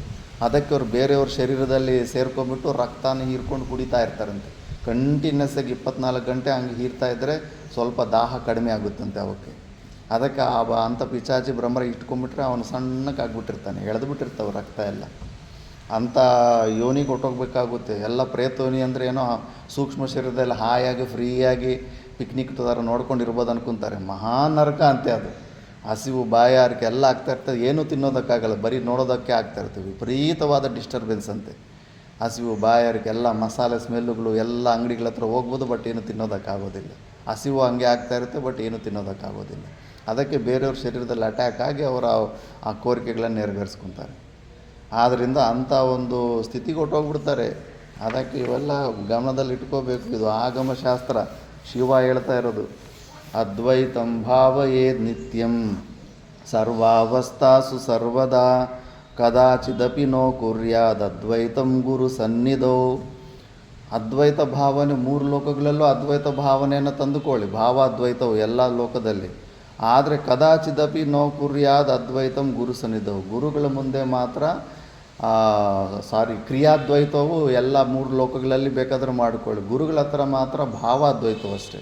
ಭಾವದಲ್ಲಿ ನಾನು ಗುರು ಎಲ್ಲ ಬೇರೆ ಬೇರೆ ಎಲ್ಲ ಒಂದೇ ಅನ್ನೋದು ಅಷ್ಟೇ ಹೊರತು ಈಗ ನಾನು ಅದ್ವೈತ, ನಾನು ಸಚ್ಚಿದಾನಂದ ಸ್ವರೂಪ, ಗುರುಗಳು ಸಚ್ಚಿದಾನಂದ ಸ್ವರೂಪ ಅಂದ್ಬಿಟ್ಟು ಗುರುಗಳ ಆಸನದಲ್ಲಿ ಹೋಗಿ ಕೂತ್ಕೊಳ್ಳೋದು, ಗುರುಗಳ ಮುಂದೆ ಮುಂದೆ ಕಾಲು ಹಾಕೊಂಡು ಕೂತ್ಕೊಳ್ಳೋದು, ನೀನೇ ನಾನು ನಾನೇ ನೀನು, ನಾನೇ ನಿನಗೆ ನಮಸ್ಕಾರ ಮಾಡೋದು, ಇವೆಲ್ಲ ಕ್ರಿಯಾದ್ವೈತ ಮಾಡೋಕ್ಕೆ ಹೋಗಬಾರ್ದು. ಒಬ್ಬ ಮಾಡ್ತಾನೆ ಪುರಾಣದ ಗೋಲೋಕದಲ್ಲಿ ಮಾಡ್ತಾನೆ, ಅಲ್ಲಿ ಶಾಂತನೂ ಮತ್ತು ಗಂಗಾದೇವಿ. ಆ ಶಾಂತನೂ ಅಲ್ಲಿ ದೊಡ್ಡ ಜ್ಞಾನಿ ಆಗಿರ್ತಾನೆ. ಇಂಥದ್ದೊಂದು ಮಿಸ್ಟೇಕೆ ಎಲ್ಲರೂ ವಿಷ್ಣು ಬಂದಾಗ ನಮಸ್ಕಾರ ಮಾಡಿದ್ರೆ ಹಂಗೆ ಕೂತಿರ್ತಾನೆ. ಯಾಕೆ ಮಾಡಲಿಲ್ಲ ಅಂದರೆ ನೀನು ಸಚ್ಚಿದಾನಂದ ಸ್ವರೂಪ, ನಾನು ಸಚ್ಚಿದಾನಂದ ಸ್ವರೂಪ, ಭೇದ ಎಲ್ಲಿದೆ ಹಂಗೆ ಅಂತ. ನೋವು ನಿನಗಿನ್ನೂ ಪೂರ್ಣ ಜ್ಞಾನ ಗೊತ್ತಿಲ್ಲ, ಈ ವಿಷಯ ನೀನು ತಿಳ್ಕೊಂಡಿಲ್ಲ ಅಂದ್ಬಿಟ್ಟು ಹೋಗು ಭೂಲೋಕಕ್ಕೆ ಹೋಗು ಅಂತ ಕಳಿಸ್ಬಿಟ್ಟಿರ್ತಾನೆ. ಇನ್ನು ಗಂಗಾದೇವಿನೂ ಬೇರೆಯವ್ರ ಮೇಲೆ ಮನಸ್ಸಿಟ್ಟಿದ್ದಕ್ಕೆ ಶಾಂತನ ಮೇಲೇ ನೀನು ಕೂಡ ಭೂಲೋಕಕ್ಕೆ ಹೋಗು ಅಂದ್ಬಿಟ್ಟು ಹಂಗೆ ಶಾಪ ಬಂದಿರುತ್ತೆ. ಆದ್ದರಿಂದ ಕ್ರಿಯಾದ್ವೈತವು ಮಾತ್ರ ಗುರುಗಳ ಹತ್ರ ಇಡಬಾರ್ದು, ಭಾವಾದ್ವೈತವೂ ಇರಬೇಕು. ಯಾವಾಗಲೂ ಈ ಶರೀರ ಸಂಗಾತ ಸ್ವಲ್ಪ ತಾದಾತ್ಮ್ಯ ಇರೋ ತನಕ ಗುರುನೇ ಅಂತ. ದೃಶ್ಯ ವಿಸ್ಮೃತಿ ಪರ್ಯಂತಂ ಕುರ್ಯಾದ್ ಗುರುಪದಾರ್ಚನಂ ತಾದೃಶಸ್ಯೈವ ಕೈವಲ್ಯಂ ನ ಚ ತದ್ವ್ಯತಿರೇಕಿನಃ. ಎಲ್ಲಿ ತನಕ ಆ ಭಾವನೆ ದೃಶ್ಯ ವಿಸ್ಮೃತಿ ಪರ್ಯಂತಂ, ಸಂಪೂರ್ಣ ದೃಶ್ಯ ಜಗತ್ತು ಸಂಪೂರ್ತಿ ಅದರ ವಿಸ್ಮೃತಿ ಆಗೋ ತನಕ ಕುರ್ಯಾದ್ ಗುರು ಪದಾರ್ಚನಂ, ಪಾದಗಳನ್ನು ನೀನು ಪೂಜೆ ಮಾಡ್ಕೊತ ಇರು, ಗುರುಗಳಿಗೆ ಸರೆಂಡರ್ ಆಗಿ. ತಾದೃಶಸ್ಯೈವ ಕೈವಲ್ಯಂ ನ ಚ ತದ್ವ್ಯತಿರೇಕೇನ. ಅಷ್ಟೇ ಬಿಟ್ಟು ಸುಮ್ಮನೆ ಆ ಜ್ಞಾನಾಭಾಸದಲ್ಲಿ ಇಟ್ಟುಕೊಂಡು ಆ ಶುಷ್ಕ ವೇದಾಂತನ ಇಟ್ಟುಕೊಂಡು ನಿನಗೆ ಜ್ಞಾನ ಸಿಗೋದಿಲ್ಲ. ತದ್ವ್ಯತಿರೇಕನ, ಅದಕ್ಕೆ ವ್ಯತಿರೇಕವಾಗಿ ಹೋದರೆ ಅಂತೂ ನಿನಗೆ ಮೋಕ್ಷ ಸಿಗೋದಿಲ್ಲ. ಅಪಿ ಸಂಪೂರ್ಣ ತತ್ವಜ್ಞೋ ಗುರುತ್ಯಾಗಿ ಭವೇತ್ಯದ ಭವತ್ಯೇವ ಹಿ ತಸ್ಯಾಂತ ಕಾಲೇ ವಿಕ್ಷೇಪ ಮುತ್ಕಟಂ. ನೀನು ಸಂಪೂರ್ಣ ತತ್ವಜ್ಞಾದರೂ ಗುರುತ್ಯಾಗಿ ಆಗಿಬಿಟ್ಟಿದೆಯಾ ಅಂದರೆ ತಸ್ಯ ಅಂತಕಾಲೇ ವಿಕ್ಷೇಪಂ ಉತ್ಕಟಂ, ನಿನಗೆ ಮೋಕ್ಷ ಸಿಗೋದಿಲ್ಲ. ದೊಡ್ಡ ಪಂಡಿತನಾಗಿರ್ಬೋದು, ಎಲ್ಲ ಶಾಸ್ತ್ರಗಳನ್ನು ನೀನು ತೆಗಿರ್ಬೋದು, ಗುರುಗಳಿಗೆ ಶತ್ರು ಥರ ಆಗಿಬಿಟ್ಟಿದೆಯಾ, ಗುರುಕೃಪೆಗೆ ಪಾತ್ರನಾಗಲಿಲ್ಲ ಅಂದರೆ ಅಂತಿಮ ಸಮಯದಲ್ಲಿ ಆ ಶರೀರ ಭಾವನದಲ್ಲೇ ಇದ್ದು ಕೂಡ ಮತ್ತೆ ಜನ್ಮಗಳಿಗೆ ಬಂದು ಘೋರ ನರಕಾದಿಗಳಿಗೆ ಹೋಗ್ತಾ ಇರ್ತೀಯ. ಅದಕ್ಕೆ ಈ ವಿಷಯದಲ್ಲಿ ತುಂಬ ಹುಷಾರಾಗಿರು. ಗಿತ್ತು ಆದರೂ ಪರವಾಗಿಲ್ಲ, ಗುರುಗಳ ಹತ್ರ ವಿವಾದ ಬಂತಂದರೆ ಮತ್ತೆ ಹೋಗಿ ಅಲ್ಲೇ ಅವರ ಮನಸ್ಸು ಸಮಾಧಾನ ಮಾಡಿಸಿ, ಅವರ ದೃಷ್ಟಿಯಲ್ಲಿ ಅವರ ಕೋಪಕ್ಕೆ ಅಂತೂ ಗುರಿ ಆಗಬೇಡ, ಕಲ್ಯಾಣವಾಗೋದೇ ಇಲ್ಲ. ಈ ಪೀರಿಯಡು ಗುರು ತತ್ವದ ಬಗ್ಗೆ ಸರಿಯಾಗಿ ತಿಳ್ಕೊಂಡ್ರೆ ಆ ಮಿಸ್ಟೇಕ್ಸ್ ಆಗೋದು. ಏನು ತಿಳ್ಕೊಳ್ದಿರೋನೇ ಗುರು ಮಾಡ್ಕೊಂಡ್ಬಿಡ್ತಾರೆ, ಜಗಳಗಳಾಗೋಗ್ಬಿಟ್ಟಿರ್ತವೆ, 4-5 ಗುರುಗಳಾಗ್ಬಿಟ್ಟಿರ್ತಾರೆ. ಇನ್ನು ಉತ್ತರ ಭಾರತದಲ್ಲಿ ನೋಡಬೇಕು, ಒಬ್ಬೊಬ್ಬನ 10 ಗುರುಗಳಾಗ್ಬಿಟ್ಟಿರ್ತಾರೆ. ಈ ಗುರು ಹತ್ರ ಹೋಗಿರ್ತಾನೆ, ಅಲ್ಲೇನೋ ಜಗಳ ಆಗಿರುತ್ತೆ, ಅಲ್ಲಿ ಬಿಟ್ಟೆ ಇವನ ಹತ್ರ ಅಂದ್ಬಿಟ್ಟು ಇನ್ನೊಂದು ಗುರುಗಳ ಹತ್ರ ಹೋಗ್ಬಿಟ್ಟಿರ್ತಾನೆ. ದೀಕ್ಷೆಗಳಿಗೆ ಕೂಡ ಚೇಂಜ್ ಮಾಡ್ಕೊಂಡ್ಬಿಡ್ತಾ ಇರ್ತಾರೆ. ಅದು ಪರಂಪರೆಯಲ್ಲಿ ಒಂದು ಅವಕಾಶ ಇದೆ. ಒಂದು ವೇಳೆ ಗೊತ್ತಿಲ್ಲದೆ ತುಂಬ ಶಾಸ್ತ್ರ ನಿಷಿದ್ಧ ಕಾರ್ಯಗಳು ಮಾಡೋ ಹತ್ರ ಅದು ದೀಕ್ಷೆ ತೊಗೊಂಡ್ಬಿಟ್ಟಿದ್ದಾನೆ ಅಂದರೆ ಮತ್ತೆ ಇನ್ನೊಂದು ಸತಿ ಒಳ್ಳೆ ಸದ್ಗುರುಗಳ ಹತ್ರ ತೊಗೋಬೋದು. ಬಟ್ ಯಾವುದೋ ಸಣ್ಣ ಪುಟ್ಟ ಕಾರಣಗಳಿಗೆಲ್ಲ ಚೇಂಜ್ ಮಾಡ್ಕೊತ ಹೋಗ್ತಾ ಇರೋ ಗುರುಗಳು, ಈ ಗುರುನ ಬಿಟ್ಟು ಆ ಗುರುನ ಬಿಟ್ಟು ಈ ಗುರು, ಏನೂ ಆಗೋದಿಲ್ಲ. ಎಲ್ಲ ನರಕಕ್ಕೆ ಹೋಗ್ತಾರೆ ಅಷ್ಟೇ ಹೊರತು ಸುಮ್ಮನೆ ಇನ್ನೊಬ್ಬರ ಹತ್ರ ಶಿಷ್ಯನಾಗಿ ಹೋಗಿದ್ದೆ ಯಾಕೆ, ಅವ್ರನ್ನ ತಿರಸ್ಕಾರ ಮಾಡಿ ನೆಗ್ಲೆಕ್ಟ್ ಮಾಡಿ ಅವ್ರ ಬಗ್ಗೆ ನಕಾರಾತ್ಮಕ ಮಾತುಗಳು ಹೇಳ್ಬಿಟ್ಟು ಅವ್ರ ಮನಸ್ಸು ನೋಯಿಸಿದ್ದೆ ಯಾಕೆ, ಅವ್ರ ಕೋಪಕ್ಕೆ ಗುರಿ ಆಗಿದ್ದಾಕೆ. ಸ್ವಲ್ಪ ತಡಿ, ಮತ್ತೆ ಸ್ವಲ್ಪ ಪರೀಕ್ಷೆ ಮಾಡು, ತಡೆದುಬಿಟ್ಟು ಯೋಗ್ಯವಾದಂಥ ಗುರುಗಳನ್ನು ನೋಡಿಬಿಟ್ಟು ಅಲ್ಲಿಗೆ ದೀಕ್ಷೆ ತಗೋ. ನಾವು ಕೂಡ ಅಷ್ಟು ನಮ್ಮ ಗುರುಗಳ ಹತ್ರ ದೀಕ್ಷೆ ತಗೋಬೇಕಂದ್ರೆ ನಾವೇನು ಅನಿಮ ಗರಿಮ ಸಿದ್ಧಿಗಳಿರಬೇಕು, ಇದಿರಬೇಕು ಅಂತೇನು ಎಕ್ಸ್ಪೆಕ್ಟೇಷನ್ ಇರಲಿಲ್ಲ. ಮನಸ್ಫೂರ್ತಿಯಾಗಿ ನಮಸ್ಕಾರ ಮಾಡುವಂಥ ದಿನಚರಿ ಇದ್ದರೆ ಸಾಕು ಅನ್ನೋದಿಷ್ಟೇ ಎಕ್ಸ್ಪೆಕ್ಟೇಷನ್ ಇತ್ತು. ಅದು ನಮ್ಮ ಗುರುಗಳಲ್ಲಿ ಕಾಣಿಸ್ತು, ಮತ್ತು ಟಕ್ ಅಂತ ಅಲ್ಲಿ ತೊಗೊಂಡ್ಬಿಟ್ವಿ. ಆ ಥರ ಮುಂಚೆನೇ ಆ ಥರ ಪ್ರೀತಿ ಶ್ರದ್ಧೆಯಿಂದ ಸೆಲೆಕ್ಟ್ ಮಾಡ್ಕೊಂಡು ಇಟ್ಕೊಂಡ್ರೆ ಮತ್ತೆ ಅದೆಲ್ಲೂ ಭಂಗ ಆಗೋದಿಲ್ಲ. ಮತ್ತು ಗುರು ಕಾರ್ಯಂ ನ ಲಂಘೇತ ನಾ ಪೃಷ್ಟ್ವಾ ಕಾರ್ಯಮಾಚರೇತ್ ನ ಹ್ಯುತ್ತಿಷ್ಠೇತ್ ದಿಶೆ ನತ್ವಾ ಗುರು ಸದ್ಭಾವ ಶೋಭಿತಃ. ಗುರು ಕಾರ್ಯಂ ನಾ ಲಂಘಯೇತು, ಗುರುಗಳ ಆಜ್ಞೆಯನ್ನು ಉಲ್ಲಂಘನೆ ಮಾಡಬೇಡ, ಸ್ವಂತ ಬುದ್ಧಿ ಉಪಯೋಗಿಸೋಕ್ಕೆ ಹೋಗಬೇಡ. ರಾಮಕೃಷ್ಣ ಪರಮಹಂಸರೇ ತೋರಿಸಿದ್ದಾರೆ. ಜಿರ್ಲೆನ ಹೊರಗಡೆ ಹೋಗ್ಬಿಟ್ಟು ಸಾಯಿಸ್ಬಿಟ್ಟು ಬಾ ಅಂತಾರೆ. ಅವನು ಹೊರಗಡೆ ಹೋಗ್ಬಿಟ್ಟು ಅದನ್ನು ಬಿಟ್ಟು ಬರ್ತಾನೆ ಹೊರತು ಸಾಯಿಸಿ ಬರಲ್ಲ. ಅಲ್ಲಿ ಸ್ವಂತ ಬುದ್ಧಿಯನ್ನು ಬಳಸಿಬಿಡ್ತಾನೆ. ಯಾಕಂದರೆ ಗುರುಗಳ ಆಜ್ಞೆಗಿಂತ ಜಿರ್ಲೆನ ಸಾಯಿಸಿದ್ರೆ ನನಗೆ ಪಾಪ ಬರುತ್ತೆ ಅನ್ನೋ ಅವನ ಸ್ವಂತ ಬುದ್ಧಿಯಲ್ಲಿ ಡಾಮಿನೇಟ್ ಆಗುತ್ತೆ. ಆಗ ಬಂದ ಮೇಲೆ ಹೇಳಿದ್ರೆ ಸಾಯಿಸ್ದ ಅಂತ ಕೇಳ್ತಾನೆ, ಇಲ್ಲ ಬಿಟ್ಟು ಬಂದೆ ಅಂತ. ಈ ಥರ ಗುರು ಶ್ರದ್ಧೆ ಇದ್ದರೆ ಮೋಕ್ಷ ಸಿಗಲ್ಲ ನೋಡು ಅಂತ. ಇದು ಶಿವನೇ ಹೇಳ್ತಾನೆ ಹಂಗೆ. ಅದು ಕೆಟ್ಟದಾದರೂ ಕೂಡ ಶಾಸ್ತ್ರ ನಿಷಿದ್ಧವಾದದ್ದು ಕೆಲಸ ಆದರೂ ಗುರುಗಳೇನಾದರೂ ಏನು ಮಾಡು ಅಂತ ಹೇಳಿದ್ರೆ ಮಾಡಬೇಕು ಅಂತ ಈಗ ಹೇಳ್ತಾನೆ. ಅದು ಮತ್ತು ಇನ್ನೊಬ್ಬ ಶಿಷ್ಯ ಕೇಳ್ತಾನೆ, ಒಂದು ವೇಳೆ ನೀವು ಹೇಳಿದ ಮಾತು ಕೇಳಿ ಆ ಜಿರ್ಲೆಯನ್ನು ಅವನು ಕೊಂದುಬಿಟ್ಟಿದ್ದರೆ ಪಾಪ ಅದರದ್ದು ಹಿಂಸೆ ಆಗ್ತಾಯಿತ್ತಲ್ಲ, ಹಿಂಸೆಯ ಪಾಪ ಯಾರಿಗೂ ಹೋಗ್ತಾ ಇತ್ತು ಹಂಗೆ ಅಂದರೆ, ಅವನು ಕೊಳ್ಳೋದಿಲ್ಲ ಅಂತ ಗೊತ್ತೇ ಅವನಿಗೆ ಆಜ್ಞೆ ಕೊಟ್ಟಿದ್ದು. ಕೊಳ್ಳೋನಾಗಿದ್ದರೆ ಅವನಿಗೆ ಆಜ್ಞೆ ಕೊಡ್ತಾನೆ ಇರಲಿಲ್ಲ ಗುರುಗಳು ಅಂತ. ಆದ್ದರಿಂದ ಗುರು ಆಜ್ಞೆಯನ್ನು ಉಲ್ಲಂಘನೆ ಮಾಡೋಕ್ಕೆ ಹೋಗಬೇಡಿ. ಸ್ವಂತ ಬುದ್ಧಿನ ಬಳಸೋದನ್ನು ನಿಲ್ಲಿಸಬೇಡಿ. ಆ ಗುರುಗಳು ಹುಣ್ಣಿಮೆ ದಿವಸ ಅಮಾವಾಸ್ಯೆ ಅಂದರೂ ಕೂಡ ಅದನ್ನು ನಂಬಬೇಕು ಪೂರ್ಣವಾಗಿ. ಆವತ್ತು ಕತ್ತಲೆ ಆಗುತ್ತೆ, ಅಷ್ಟು ಶ್ರದ್ಧೆ ಇಟ್ಕೋಬೇಕು. ಇದು ದಕ್ಷಿಣ ದಿಕ್ಕು ಅಂದರೆ ಹೌದು, ಗುರುಗಳು ಹೇಳಿದ್ದಾರೆ ಇದು ದಕ್ಷಿಣ ದಿಕ್ಕು ಅಂದರೆ ದಕ್ಷಿಣ ದಿಕ್ಕು ಅಂಥ ಶ್ರದ್ಧೆಯನ್ನು ಬೆಳೆಸ್ಕೋಬೇಕು. ಮತ್ತು ಗುರುಗಳ ಹತ್ರ ಕೂತ್ಕೊಂಡು ಮಾತಾಡ್ತಾ ಇದ್ದಾಗ ನಹಿ ಉತ್ತಿಷ್ಠತೋ ದಿಶೋ ನತ್ವಾ ಗುರು ಸದ್ಭಾವ ಶೋಭಿತ, ಅಂದರೆ ಕೂತ್ಕೊಂಡಿದ್ದ ಮೇಲೆ ನಮಸ್ಕಾರ ಮಾಡ್ಕೊತಾನೆ ಗುರುಮುಖವಾಗಿ ಎದ್ದೋಗ್ಬೇಕಂತ. ಕೂತ್ಕೊಳ್ಳೋ ಮುಂಚೆ ಕೂಡ ಗುರುಗಳ ಹತ್ರ ನಮಸ್ಕಾರ ಮಾಡಿಕೊಂಡು ಕೂತ್ಕೋಬೇಕು. ಎದ್ದು ಹೋಗೋವಾಗಲೂ ಕೂಡ ನಮಸ್ಕಾರ ಮಾಡಿಕೊಂಡು ಎದ್ದು ಹೋಗ್ತಾ ಇರಬೇಕು. ಇವೆಲ್ಲ ಕೂಡ ಈಗೋವನ್ನು ಕೊಳ್ಳೋ ಇವೆಲ್ಲ ಟೆಕ್ನಿಕ್ಸು. ಶರೀರದಲ್ಲಿ ಮಾಡ್ತಾಯಿದ್ರೆ ಒಳಗಡೆ ಭಾವಗಳು ಅಷ್ಟೇ. ಶಮ ದಮ ಹೆಂಗೆ ಇಂಟರ್ರಿಲೇಟೆಡ್ ಆಗಿರ್ತಾವೋ, ಹೊರಗಡೆ ಕ್ರಿಯೆಗಳು ಕೂಡ ಒಳಗಡೆ ಇರೋ ಮನಸ್ಸನ್ನು ಹಂಗೆ ಬಗ್ಸ್ತಾ ಇರ್ತಾವೆ. ಅಹಂಕಾರನ ತೆಗೆದು ಪಕ್ಕಕ್ಕಿಡ್ತಾವೆ. ಇಲ್ಲ ಅಂದರೆ ಅದು ಹಂಗೆ ಇರುತ್ತೆ. ಗುರು ಸತಿ ಸ್ವಯಂ ದೇವಿ ಪರೇಶಾಂ ತು ಕದಾಚನ ಉಪದೇಶಂ ನ ವೈಕುರ್ಯಾತ್ ತಥಾ ಚೇದ್ರಾಕ್ಷಸೋ ಭವೇತ್. ಗುರು ಸ್ವಯಂ ಆಗಿ ಆ ಸ್ಥಾನದಲ್ಲಿದ್ದಾಗ ನೀನು ಇನ್ನೊಬ್ಬರಿಗೂ ಉಪದೇಶ ಕೊಡಬಾರ್ದಂತೆ. ಗುರುಗಳ ಹತ್ರನೇ ಈಸ್ಕೊಡ್ಬೇಕು ಅವನಿಗೆ ಉಪದೇಶ. ಗುರು ಇಲ್ಲದೆ ಇದ್ದಾಗ ನೀನು ಬೇಕಾದ್ರೆ ಉಪದೇಶಗಳು, ದೊಡ್ಡ ದೊಡ್ಡ ಉದ್ದದ ಪ್ರವಚನಗಳು ಅವೆಲ್ಲ ಕೊಟ್ಕೋ. ಗುರುಗಳಿದ್ದಾಗ ಮಾತ್ರ ನೀನು ಇನ್ನೊಬ್ಬರಿಗೆ ಉಪದೇಶ ಕೊಡೋಕ್ಕೆ ಹೋಗಬಾರ್ದು. ಉಪದೇಶಂ ನಾವೈ ಕುರ್ಯಾತು, ಆ ಥರ ಮಾಡಿದ್ರೆ ರಾಕ್ಷಸೋ ಭವೇತು, ರಾಕ್ಷಸನಾಗ್ಬಿಡ್ತೀಯ ನೀನು ಅಂತ ಹೇಳ್ತಾ ಇದ್ದೀವಿ. ನಾ ಗುರೋರಾಶ್ರಮೇ ಕುರ್ಯಾ ದುಷ್ಪಾನಂ ಪರಿಸರ್ಪಣಂ ದೀಕ್ಷಾ ವಾಕ್ಯ ಪ್ರಭುತ್ವಾದಿ ಗುರೋರಾಜ್ಞಾಂ ನ ಕಾರಯೇತ್. ಗುರುಗಳ ಆಶ್ರಮದಲ್ಲಿ ಬಂದಾಗ ದುಷ್ಪಾನ, ಬೀಡಿ, ಸಿಗರೇಟು, ಗಾಂಜಾ ಮತ್ತು ಮಧುಪಾನ ಇಂಥವೆಲ್ಲ ಏನು ಕೆಟ್ಟ ಅಭ್ಯಾಸಗಳು ಮಾಡಬಾರ್ದು. ಇದು ಸ್ವಲ್ಪ ಇದೆ ಜನಕ್ಕೆ ಭಯ. ಆಶ್ರಮ ಆದರೆ ಗುಡಿ ಆದರೆ ಸ್ವಲ್ಪ ಭಯ ಇದೆ. ಮಾಂಸ ತಿಂದರೂ ಕೂಡ ಒಂದೊಂದು ಸತಿ ಹೆಜ್ಜೆ ಒಳಗಡೆ ಬರೋದಿಲ್ಲ. ಬೇಡ ಗುರುಗಳೇ ಇವತ್ತು ಬೇಡ ಅಂದುಬಿಡ್ತಾರೆ. ಅಟ್ಲೀಸ್ಟ್ ಅದು ಪಾಪ ಭಯ ಆದರೂ ಇರಬೇಕು. ಅಂದರೆ ಶುದ್ಧ ಗುರುಗಳಿರೋ ಜಾಗವನ್ನು ಅಷ್ಟು ಶುದ್ಧಿಯಿಂದ ನೋಡ್ಕೋಬೇಕು.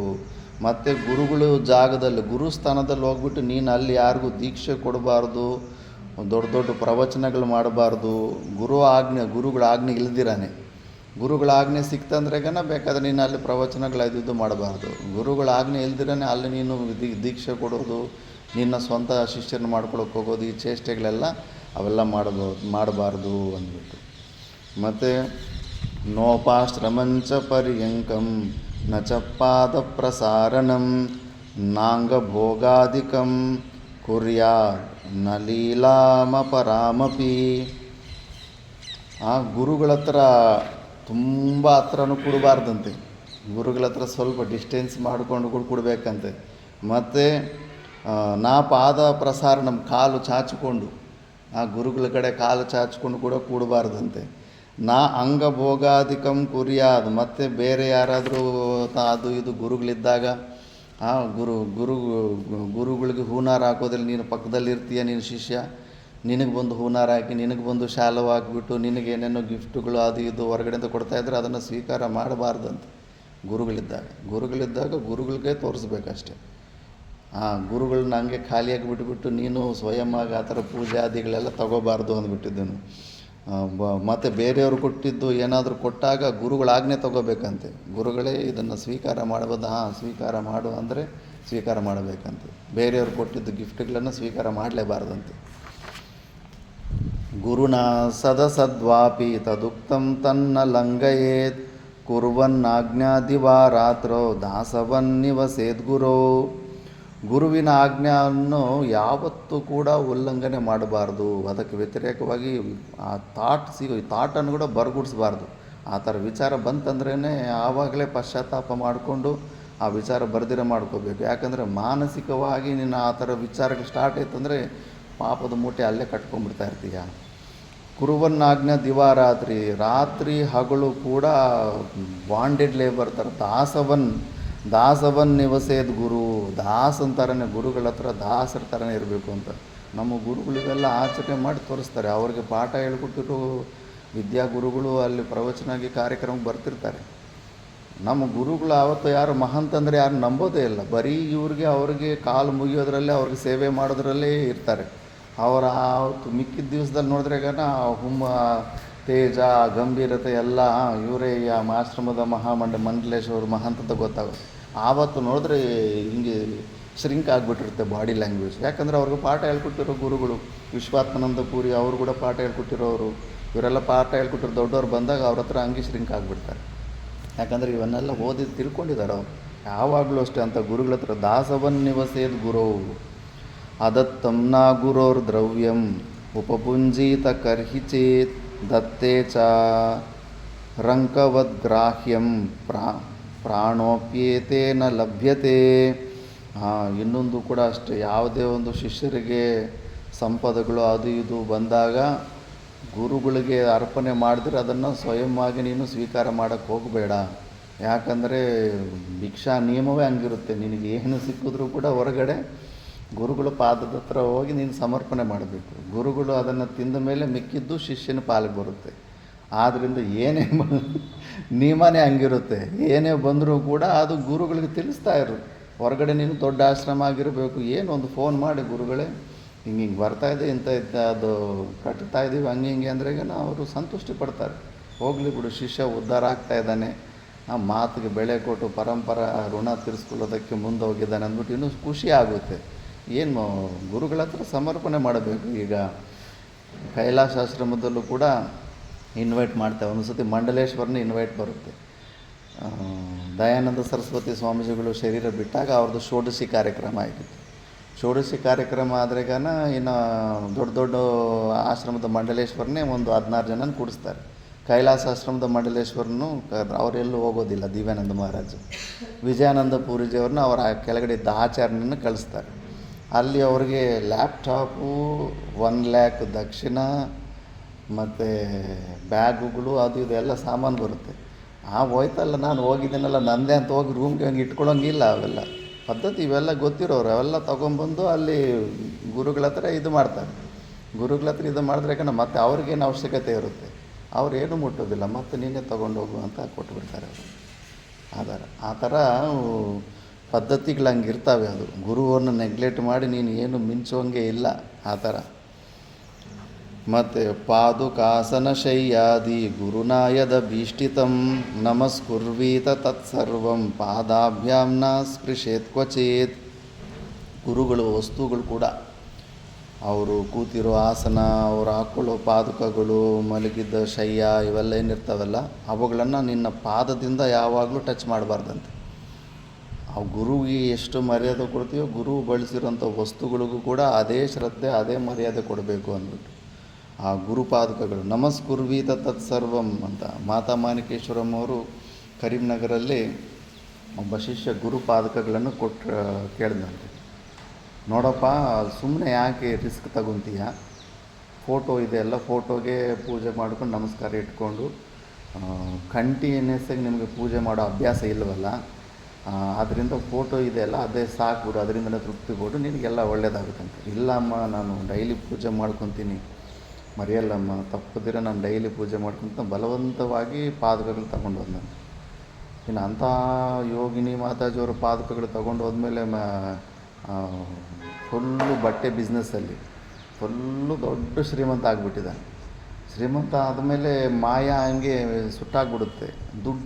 ದುಡ್ಡಿನ ದಾಹ ಎಷ್ಟಾಗ್ಬಿಡುತ್ತಂದರೆ ಮತ್ತು ಬೇರೆದಕ್ಕೆ ಸಮಯ ಕೂಡ ಕೊಡೋದಿಲ್ಲ ಅವರು. ಇನ್ನೂ ಹೆಚ್ಚು ದುಡ್ಡು, ಇನ್ನೂ ಇದೇ ಸೀಸನ್, ಇದೇ ಸ್ಪೀಡಲ್ಲಿ ಅದನ್ನು ಗಳಿಸ್ಬೇಕಂತ ಹೆಚ್ಚು ಹುಚ್ಚಾಗ್ಬಿಟ್ಟಿದ್ದೂ ಇನ್ನು ಗುರುಪಾದಗಳು ಪೂಜೆ ಮಾಡೋದು ಕೂಡ ಟೈಮ್ ವೇಸ್ಟು ಅನ್ನೋ ಒಂದು ಭಾವನೆ ತಂದುಕೊಂಡ್ಬಿಟ್ಟಿದ್ದಾನೆ. ಗುರು ಪಾದಕಗಳು 1 ವಾರ ಏನೋ ಪೂಜೆ ಮಾಡಿಲ್ವಂತೆ. Full ದುಮ್ಮಿಂದ full ತುಂಬೋಗ್ಬಿಟ್ಟಿದ್ದಾವೆ ಗುರುಪಾದಕಗಳು. ಮತ್ತು ಅಲ್ಲಿ ಯಾನಗುಂದಿಗೇನೋ ದರ್ಶನಕ್ಕಂತ ಬಂದಾಗ ಏನಪ್ಪ ಗುರುಪಾದಕಗಳು ಪೂಜೆ ಮಾಡ್ತಿಲ್ಲ ಅಂದ್ರೆಗನ ಅಮ್ಮ ಹಿಂಗೆ ಸ್ವಲ್ಪ ದಿವಸ ಮರ್ತೋಗ್ಬಿಟ್ಟೆ ಅಂದ್ರೆ ಈಗ ಮನೆಗೆ ಹೋಗು, ಅದ್ರ ಮೇಲೆ ಒಂದು ಧೂಳಿನ ಕಣ ಕೂಡ ನೀನು ಒರೆಸ್ಬಾರ್ದು, ಹೇಗಿತ್ತು ಹಾಗೆ ತಗೊಂಬ ಅಂದರೆ ತಗೊಂಡೋಗಿ ಬಂದ ಮೇಲೆ ನೀ ಸಂಸಾರ ಕೂಡ ಇಟ್ಲಿ ಧೂಳು ಪಡ್ಕೋತಂದಪ್ಪ ಅಂದರೆ ಅಷ್ಟೇ ಔಟ್. ಅಷ್ಟು ದೊಡ್ಡ ಸಾಹುಕಾರ ಆಗಿದ್ದವನು ಮತ್ತೆ ಭಿಕ್ಷುಕ ಆಗಿಬಿಟ್ನಂತೆ. ಅದು ಮನಸ್ಸಲ್ಲಿ ಇನ್ನೂ ಏನೇನು ಬುದ್ಧಿಗಳು ಇತ್ತೋ ಏನೋ ಗೊತ್ತು, ಗುರುಗಳ ಕೋಪಕ್ಕೆ ಗುರು ಆಗಿಬಿಟ್ಟಿದ್ದಾನೆ. ಬೇಡ ಅಂದಾಗ ಗುರುಗಳು ಬೇಡ ಅಂದಾಗ ಬೇಡ ಅನ್ಬೋದು. ಅದು ಏನು ಗುರುಪಾದಕಗಳು ಮಾಡಲಿಲ್ಲ ಅಂದರೆ ಏನಾಗುತ್ತೆ ಅಂತ. ಆ ಗುರುಪಾದಕಗಳಿಂದ ದುಡ್ಡು ಸಂಪಾದನೆ ಮಾಡಿದ ಅದು ಗುರು ಕೃಪೆಯಿಂದ ಅನ್ನೋದು ವಿಷಯ ಅವನಿಗೆ ಗೊತ್ತಿಲ್ಲ.